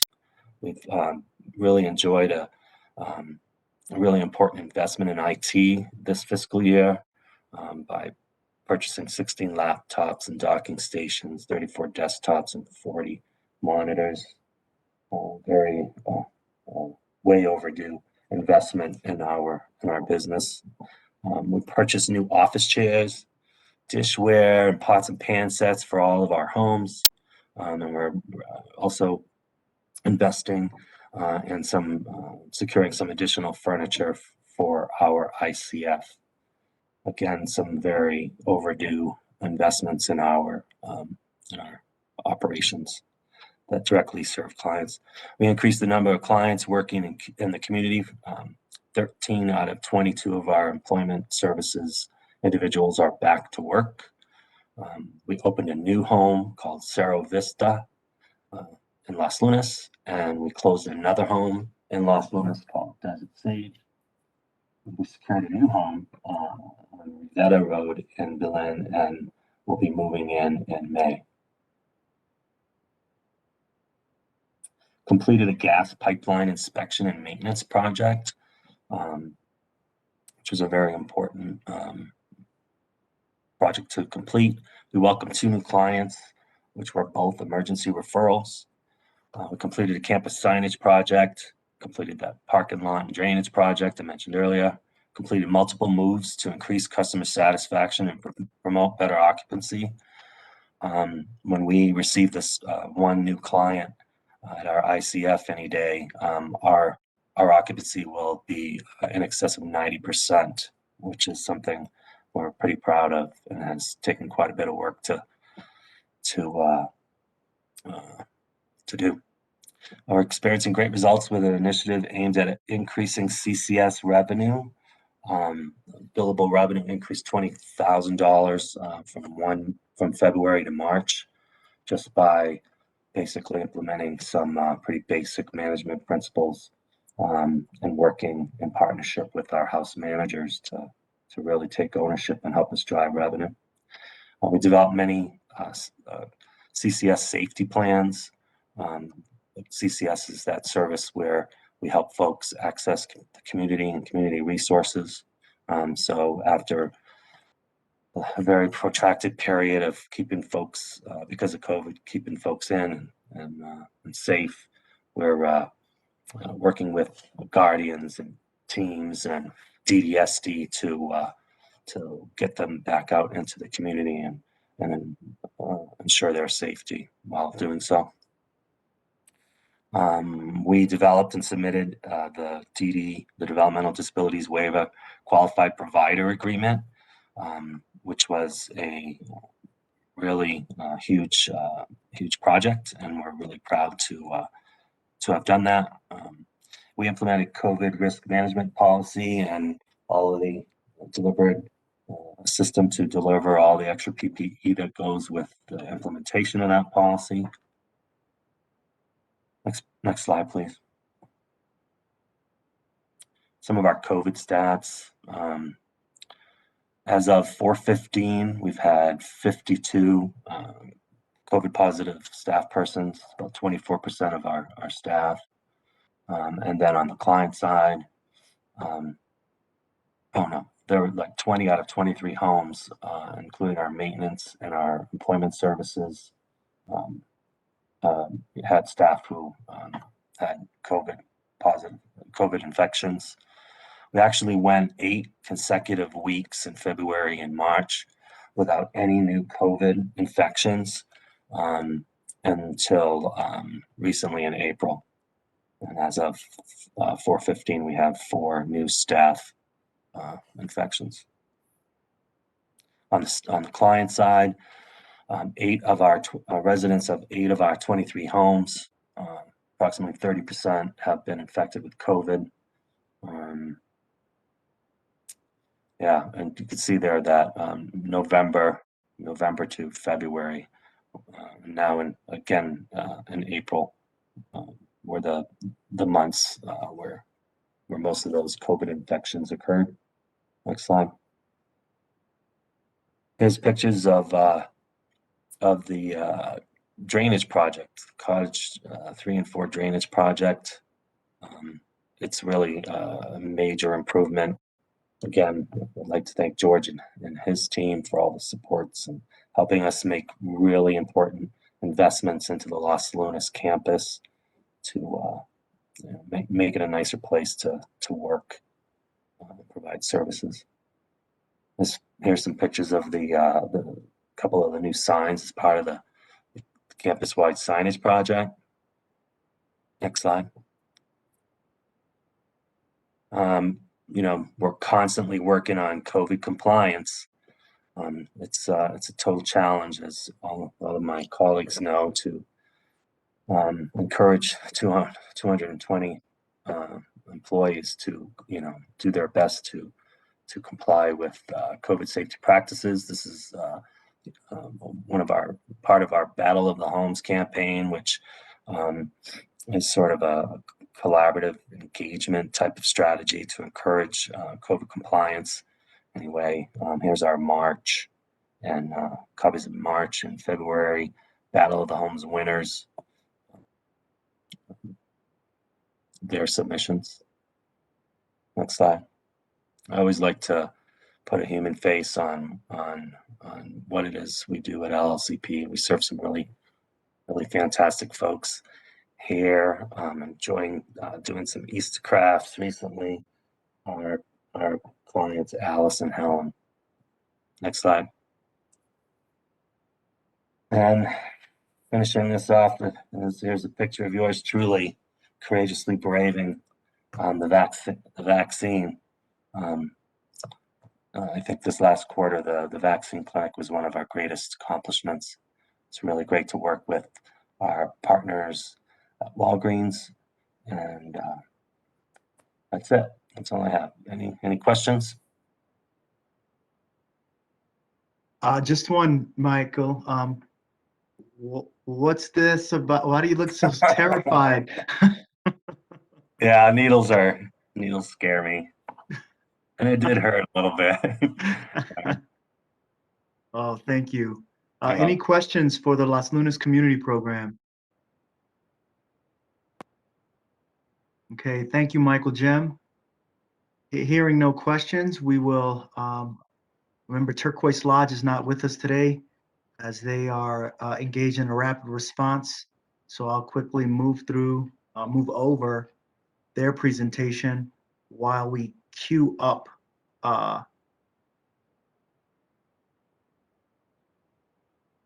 NMDOH's report. Is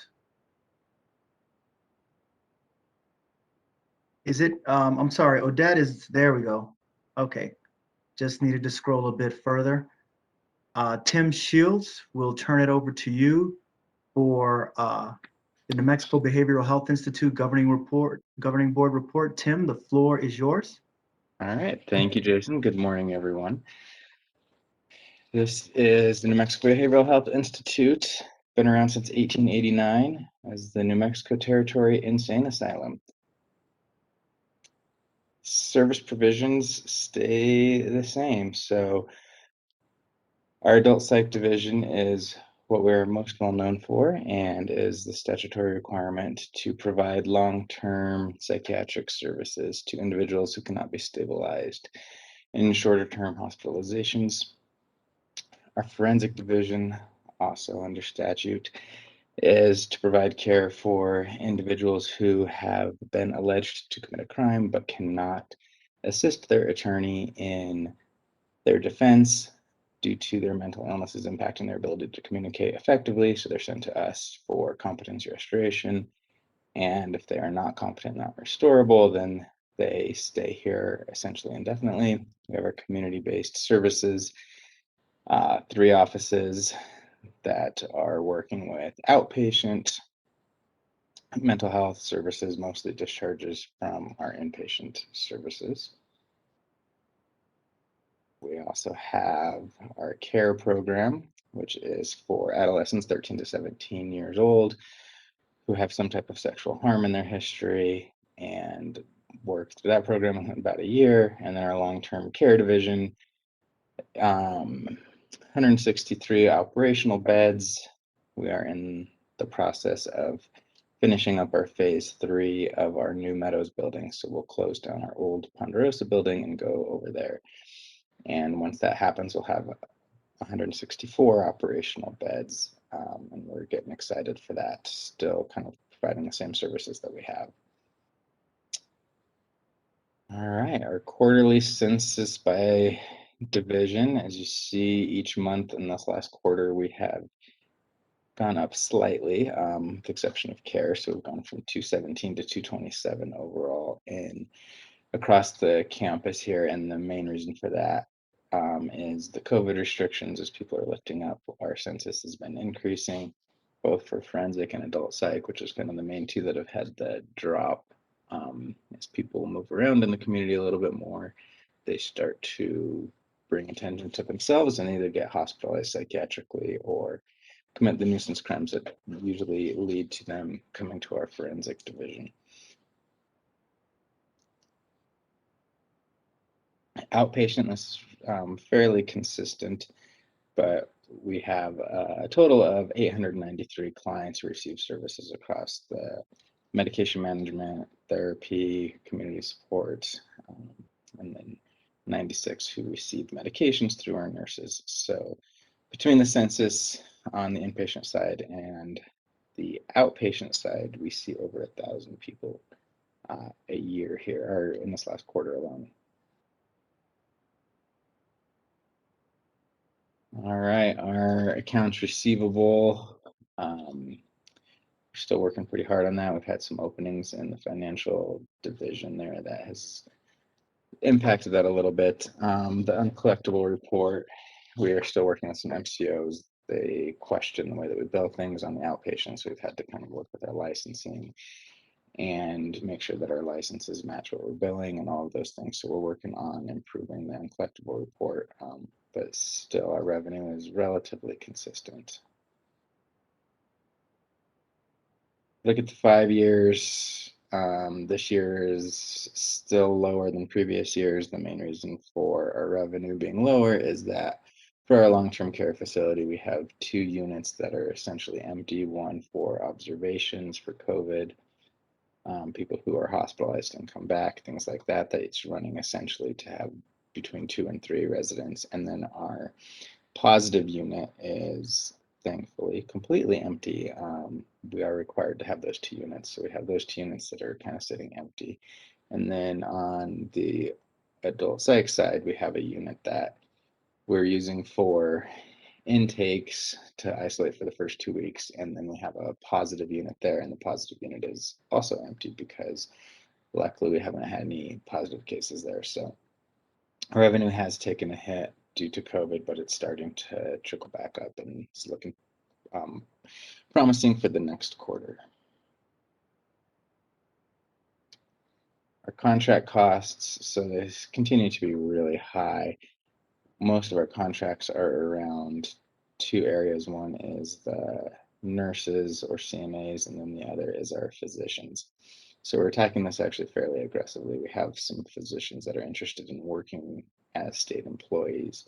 So we're working on kind of getting those positions back that have been lost because those positions were open for well over 2 years. So instead of us paying agencies almost double what we would pay a state employee, we're working to get those state positions back open so that we can hire people into those positions and decrease our contract costs. The nursing and CNAs, we also have a pretty big push right now to improve our CNA vacancies and have some ideas and some processes generated both at long-term care and our adult psych side to reduce those vacancies. Some really exciting stuff. So I'm hoping in the next 2 quarters we see a big decrease in our contract costs. Joint Commission, we were lucky enough to have Joint Commission come in person from March 2nd to March 4th. Overall, it was a very positive survey. The surveyors were very impressed with our facilities, the cleanliness of our facilities.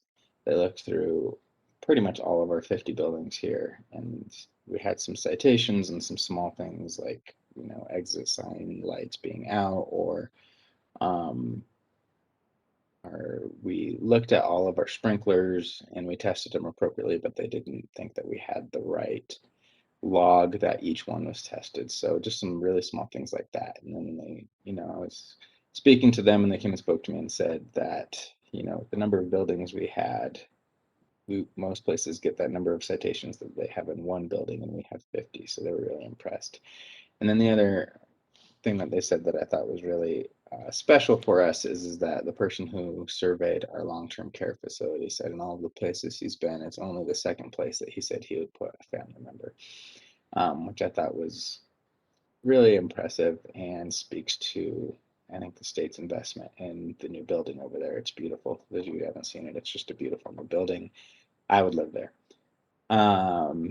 Joint Commission is difficult for us because we're actually accredited 3 separate ways, through hospital, behavioral health, and nursing care center. We're finishing up the plan of correction. It's due in May, but we're probably going to send it out this week, and we'll, I'm sure, get that approved and then have our 3-year accreditation.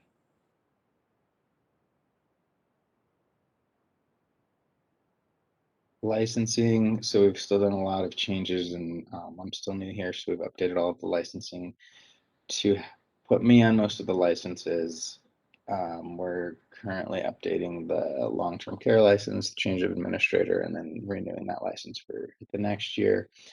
Care CYFD has not come on site. They're still being pretty cautious with COVID and everything. So right now, all of our licenses are active and good standing. We don't really have anything pressing on any of those.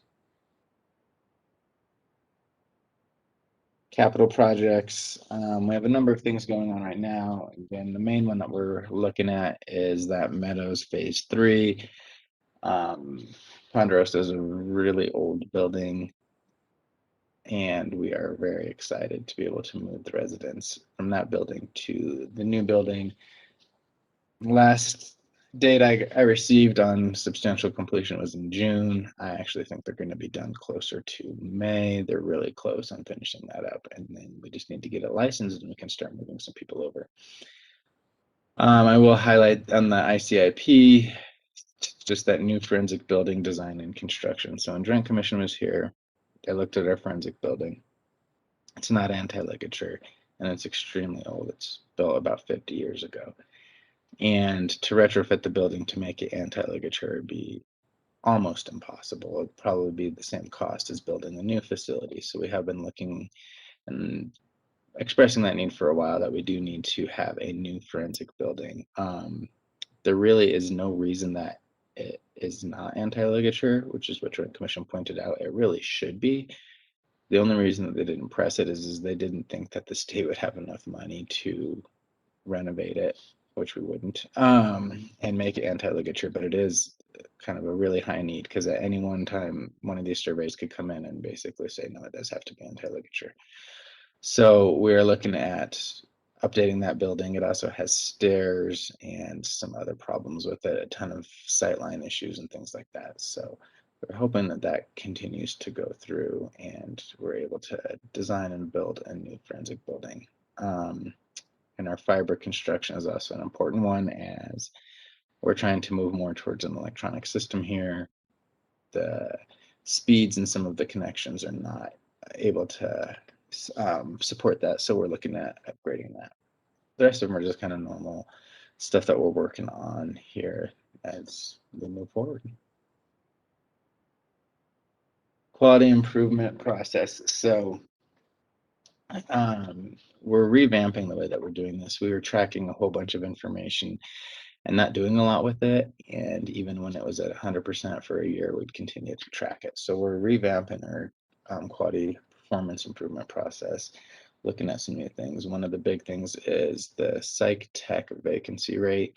So this was identified as a threat to basically our existence, that for the past 6 years, we've had a decreasing number of full-time psych techs. And even if we can fill all of our other positions or physicians or nurses, things like that, if we don't have people who are on the floor, it creates a really big problem for us. So we're looking at how to resolve that issue. And our long-term care facility came up with this great way to kind of restructure where people are and look at where they go. I don't know where we are now. We're all over the place now. All right. Human resources. Okay, our patient satisfaction. We can go to that one. It's fine. Patient satisfaction, perception of care. So all of these continue to be over 90%. So we're a little bit of a specialized population here because people don't want to be here. On our inpatient side and our forensic side, they're actually court ordered to be here. So it's interesting to say, hey, you don't want this care, you don't think you need this care. What do you think about our care? So we're looking at actually getting some better questions that are more in line with that population. But even with that caveat, we're still over 90% with most of our questions. And we're focused a lot right now on the dignity and respect and people being helpful. And talked about this briefly, but the direct care vacancy rate is at 38%, or yeah, 38%. This is actually the first quarter though where we've had a decrease in the total number of psych tech vacancies. So if we continue on that trend, it'll be really positive for us. We had a rapid hire. We had 16 hires. A lot of those were actually in our dietary department.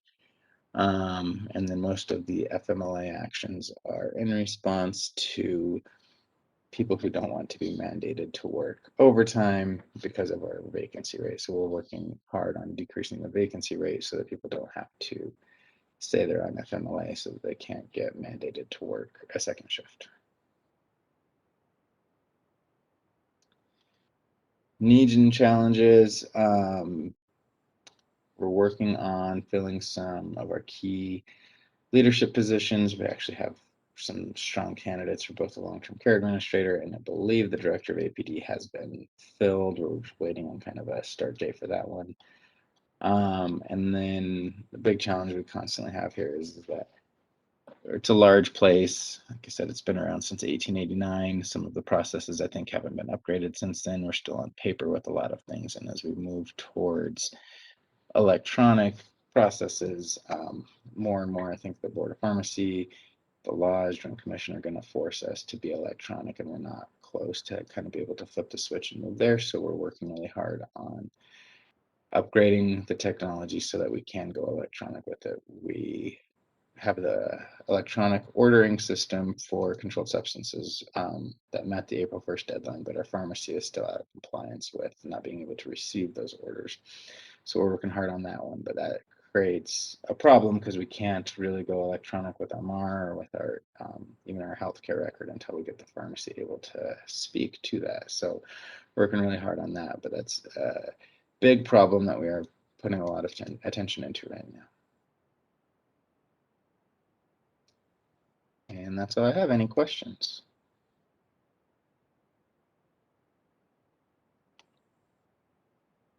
Okay, any questions for Tim Shields? Okay, hearing none. I would like to make a motion to approve the facility administrator reports. Is there a second? Second. Thank you, Dr. Massaro. Melinda, can you please conduct the roll call vote? Thank you. Carmela Sandoval, Approve. Todd Approve. Jose Garola, Approved. Michael Jim, Approve. Tim Shields, Approve. Dr. Massaro, Approve. Sylvia Cerna, Approve. and Deputy Secretary Jason Cornwell. I approve. The motion carries. Thank you. Let's see. I was searching for the page number that has the Program Area 6 financial report. Page 132, Jason. Thank you. Here we are. Okay, in keeping with the agenda, item number 9, I'd like to turn the lectern to Sylvia Cerna or Charles Jaramillo from the Administrative Services Division for the Program Area 6 financial report. ASD, the floor is yours. Thank you, Jason. This is Sylvia Cerna. Good morning, everybody. We want to discuss the facilities management fiscal report on this slide here. As of March 31st, you can see that the division has a projected deficit of about 4.3 million. Looking at the timeline here, it looks like it's been about 4 years since the agency has seen a deficit in facilities management, which isn't all that bad. This deficit, due to the pandemic, can be attributed to several factors. A couple of those factors being the low census within the facilities, which is obviously stemmed from mandated guidance on patient care and other internal factors. Also an increase in contract expenses. And so, the totality of all of those factors that have contributed to the facilities during the pandemic has essentially rendered this deficit that we see here today. And in an effort for ASD to help recover some of this deficit, we continue to have meetings regarding the encumbrances and the reduction of the encumbrances. We also continue to generate as much revenue as we can from various agreements and billing revenue that's related to COVID expenses. But obviously the ultimate goal is to break even at some point, which we hope that we'll be able to get a little bit closer now that we're moving towards the end of the fiscal year. Next slide. This slide represents our operating budget for FY21. If you consider the total facilities budget of 151 million here versus the deficit of about 4.3 million, it's really only about 2.65% of our total budget, which isn't so bad considering that we've been in the pandemic for the last year.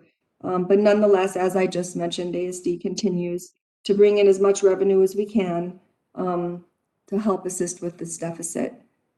Next slide.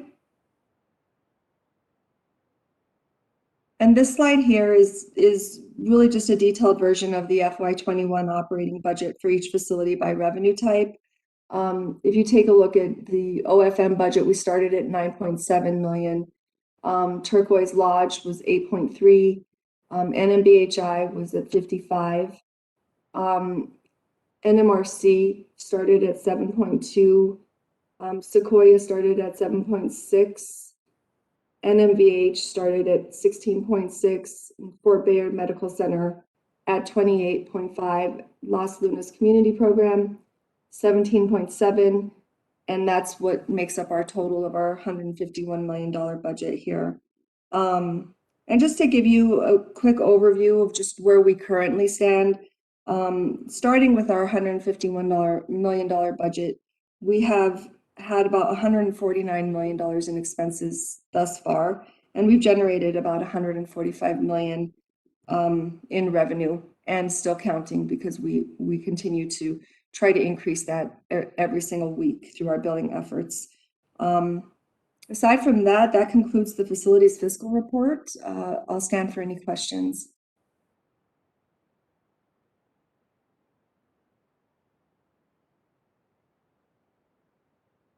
Thank you, Sylvia.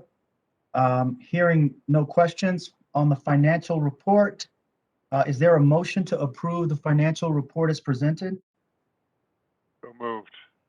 Thank you, Dr. Massaro. Is there a second? Second.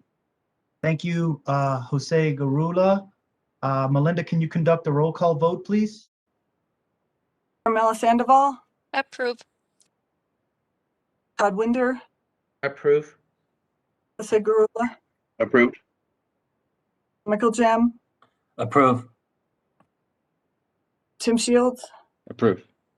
Dr. Massaro, Approve. Sylvia Serna, Approved? Jason Cornwell. I approve. Motion carries. Thank you, Melinda. All right, moving to item number 10, it's approval of policies. Melinda Walensky, the floor is yours. Thank you. I guess I have an elderly dog who might whine while I'm speaking. I just want you to know it's not me, and I really do want to be here, but he wants to be here in the room and he's whining. And also, I wanted to just say, Mr. Overjean, I just butchered your name, Mark. I'm glad that you're part of our team and welcome aboard. No, thank you. And Mark is always perfectly acceptable. So thank you. So I guess maybe for Mark's benefit and any other visitors that we have to the meeting, just kind of explain our procedures. So the governing board has a shared folder on our share drive where everyone uploads their policies in advance of governing board, and the members of the board are charged with reviewing everybody's policies in advance of governing board. And then the Office of General Counsel reviews the policies for legal sufficiency.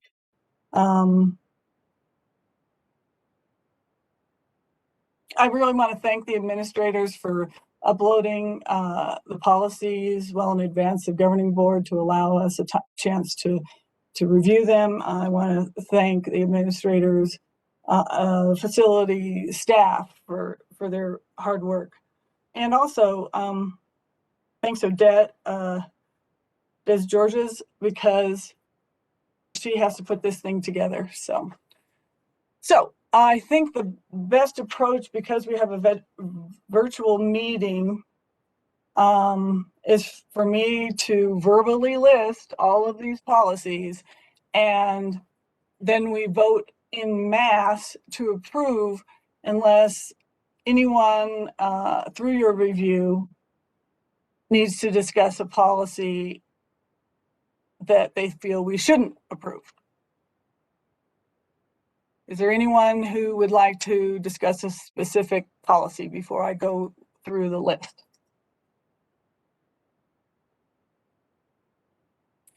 Okay, here we go.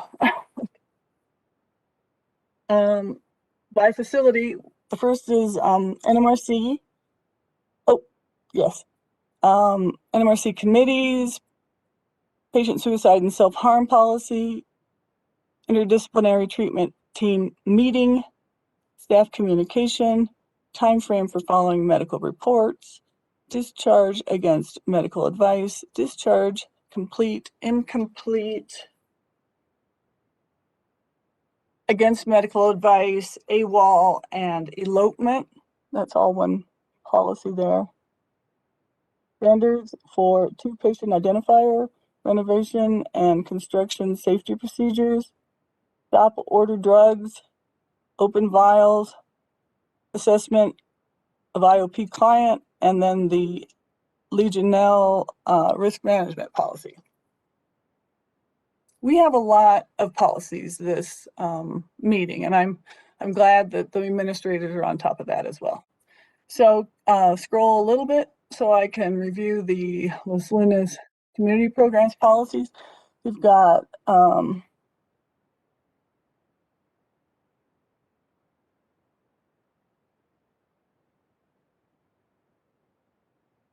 sorry, I'm here. I just want to double check something.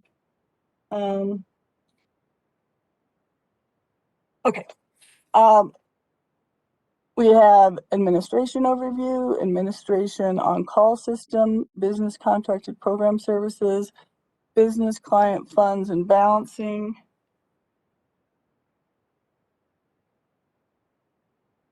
sorry, I lost my place. Nurse requirements, administrative transfer, discharge,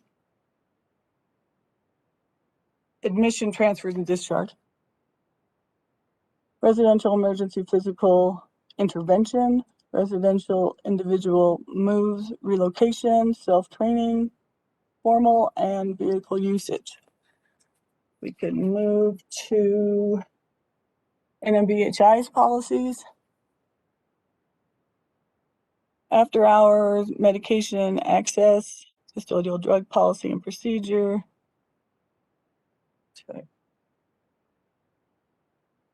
Custodial drug policy and procedure, long-term care facility controlled substances, medication regimen review, pharmacy general, licensing, pharmacy security, preferred prime, vendor programs, pharmacy inventory, issuing of pharmaceuticals,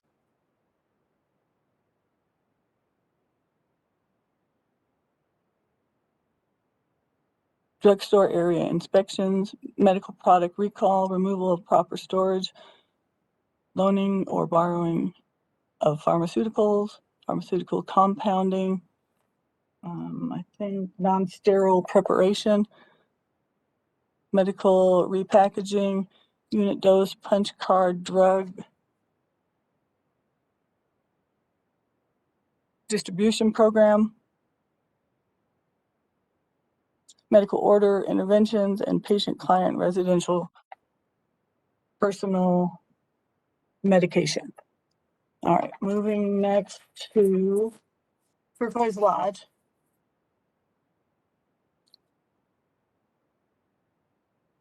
So they have a table of contents and admission criteria for patients, biohazard waste, clearing and disinfection of medical equipment and supplies, incident reporting, patient complaint grievance, priority population accessibility.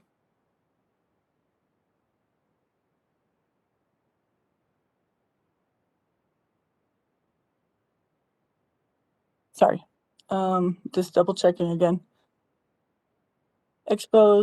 Exposure control, vaccine administration, community activities and outings, cleaning and disinfecting recreational equipment, cleaning and disinfecting. Oh, yes, I think we had that. That's what my problem was. We have it twice.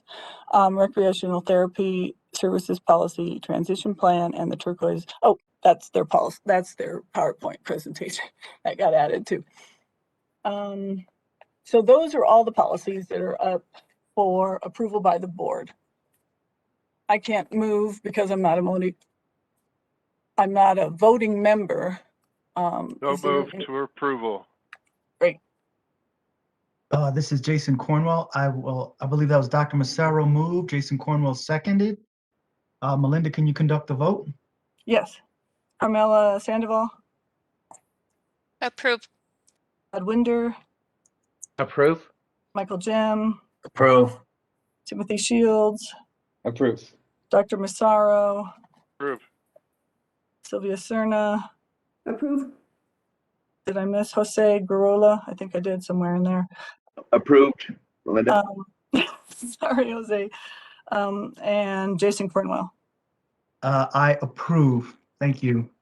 Okay, so the motion carries. Excellent.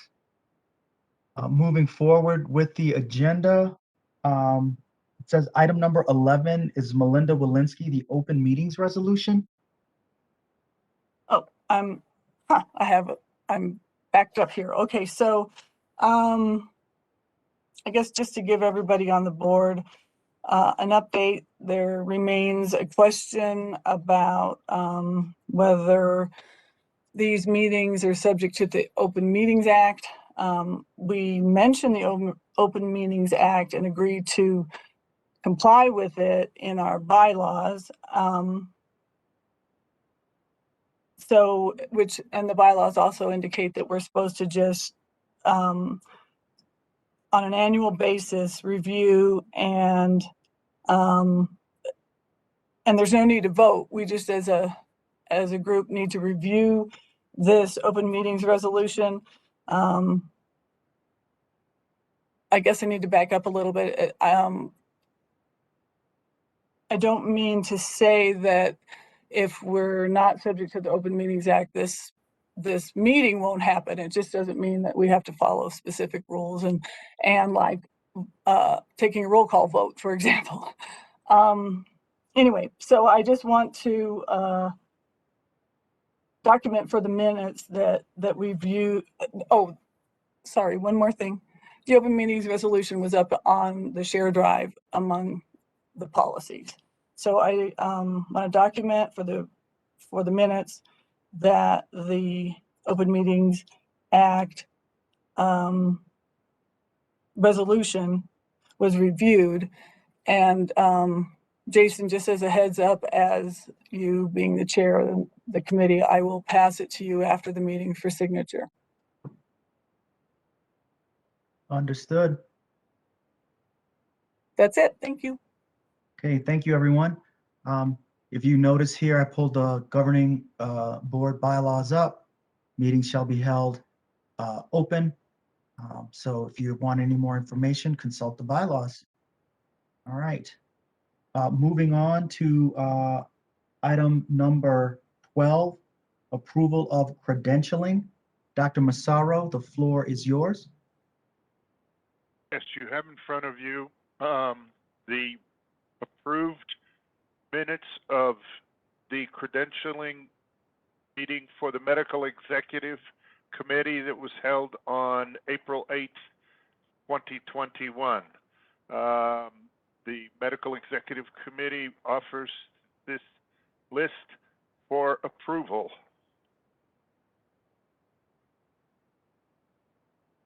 This is Jason Cornwell. I will move to approve the MEC's list of providers for credentialing. Is there a second? Second. Thank you. Melinda, can you please conduct the vote? Carmela Sandoval, Approved. Ed Winder, Approved. Segurola, Approved. Michael Jem, Approved. Timothy Shields, Approved. Dr. Massaro, Approved. Sylvia Serna, Approved. and Jason Cornwell. I approve. Motion carries. Thank you.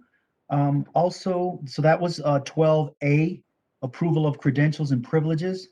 There's 12B, best practice in hiring new providers, more effective use of medical office staff.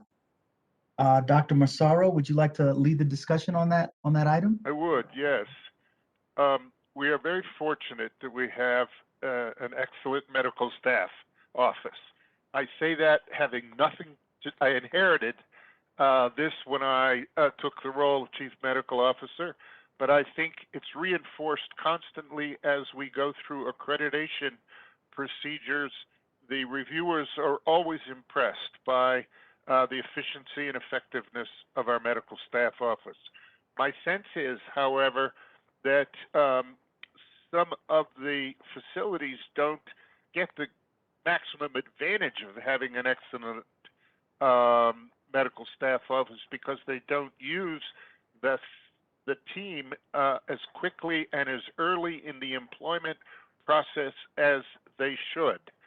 I've been surprised over my tenure here as Chief Medical Officer how many times we bring in employees before the medical staff office is aware of the employment, and certainly we bring in many employees before the credentialing process has even been considered as part of the employment process. So I would just suggest to all of you that you should do whatever you can to try to notify the medical staff office about any potential employee at the earliest possible time. There are requirements for privileging and credentialing that take time. And when you have a need for an employee and you want to get them out delivering patient care or providing what service they do, and they're required to be credentialed or privileged, it's in your best interest to get that done as quickly as possible. one of the biggest concerns I see, I'm not sure how officially, legally we can do this, but those of you who use contract employees somehow should encourage your temporary provider organizations to be considering the credentialing process that their recommended employees will have to go through. We, Michelle and Jenny, are constantly chasing down credentialing, privileging information that should be available to them when the employee comes on board. If there's a way that the contract agencies, the locums people, wouldn't get paid for their employees until the employees are fully credentialed, that would be the only way I can think of to get them involved. But at least you should be able to give them what credential information we require, not we as an arbitrary internal decision, what the credentialing bodies of our agencies require, and they should know that they have their employee that they recommend to us will have to provide that, so that if you get that information to the medical staff office quickly, and the contract agency has done what it can to make the employee aware of what's going to be required, that will be a much more efficient process for you. I mean, it must be very frustrating to you to have an employee on your payroll that the medical staff office is telling you that you can't assign them to patient care activities because they're not credentialed. So the earliest you can get that information to us, and it occurs in all the divisions of the facilities and PhD everywhere. But to the extent that you can lever the efficiency and the effectiveness of Michelle and Jenny, it's just better off for you. Why should you be paying people who can't do the work that you want them to do? So I just strongly encourage you to put in place whatever you can do to make sure that just a simple email with a few particulars is transmitted to the medical staff office so that they can begin these processes.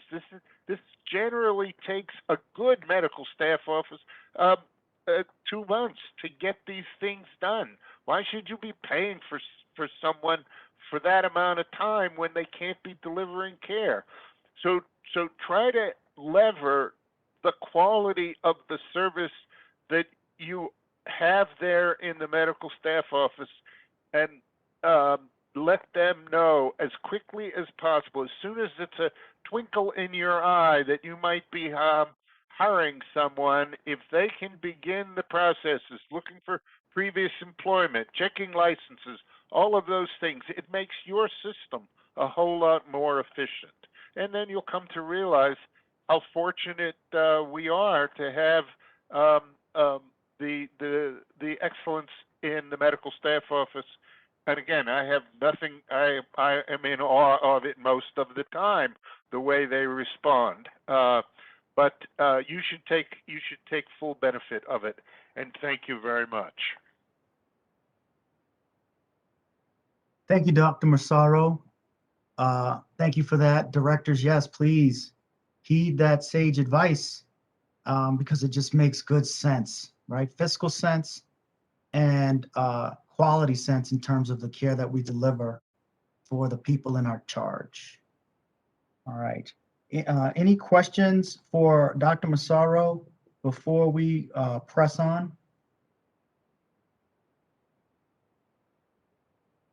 Okay, this brings us to item number 13, announcements. Letter A is that the next meeting will be July 15th, 2021. No location is selected at this time as we don't know what the future may hold. I would like to add an announcement 13B, which is that Program Area 6 is currently engaged in a program evaluation with the Legislative Finance Committee, the Program Evaluation Unit. We conducted the entrance conference on Monday, the 12th. Charles Jaramillo is the point person for the Department of Health, working with the LLCP EU point person, who is Brian Hoffmeister. The LFC has expressed a desire to do site visits.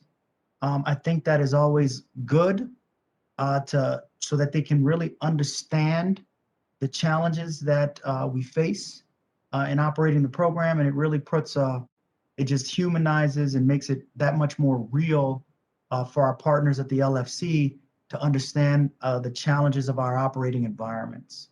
So that's a heads up to be on the lookout for an invitation for those visits. They have not yet been scheduled, but when we schedule them, you will be most likely the second to know, right? Because LFC and OTS will know, and then we'll inform you guys of when and make sure that it works for you and your staff so that we can put our best foot forward while we're engaged in this process. We know there's a substantial document request out there for contracts and financial information. Please work with Charles to get him everything he needs to be responsive to the LFC. Any questions or comments regarding the announcements? Hi, Jason, this is Charles. Yes, sir. I just want to add what you just mentioned, and the sooner that they can get me the information, the better. It's not just a matter of compiling this information and sending it to them. I'm actually reviewing them and analyzing them, so we ensure that we're submitting to them true and concise information. So as fast as they can provide me the information, the better it is. Thank you, sir.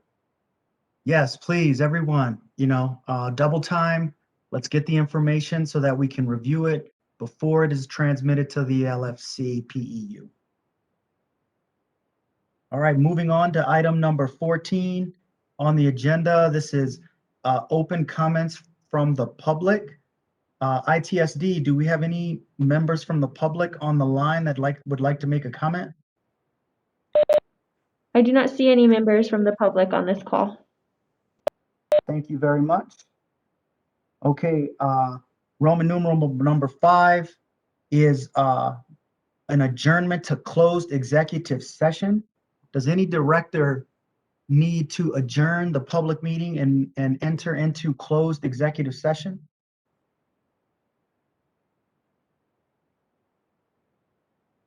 Okay, hearing no need to go to closed executive session, I will move to Roman numeral number 7 on the agenda and ask for a motion for the adjournment of the full governing board. So moved. Thank you, Dr. Massaro. Is there a second? Second. Thank you, Jose Garula. Melinda, can you conduct the adjournment roll call vote? I suspect it'll be unanimous. Carmela Sandoval, Approved. Todd Winder, Approved. And Mark, could you please call me? Jose Garula, Approved. Michael Jem, Approved. Tim Shields, Approved. Dr. Massaro, Approved. Sylvia Serna, Approved. and Jason Cornwell. I approve. Motion carries. Okay, thank you, everyone. This will conclude the governing board for today. I appreciate everyone's time, attention, diligence in preparing your program reports.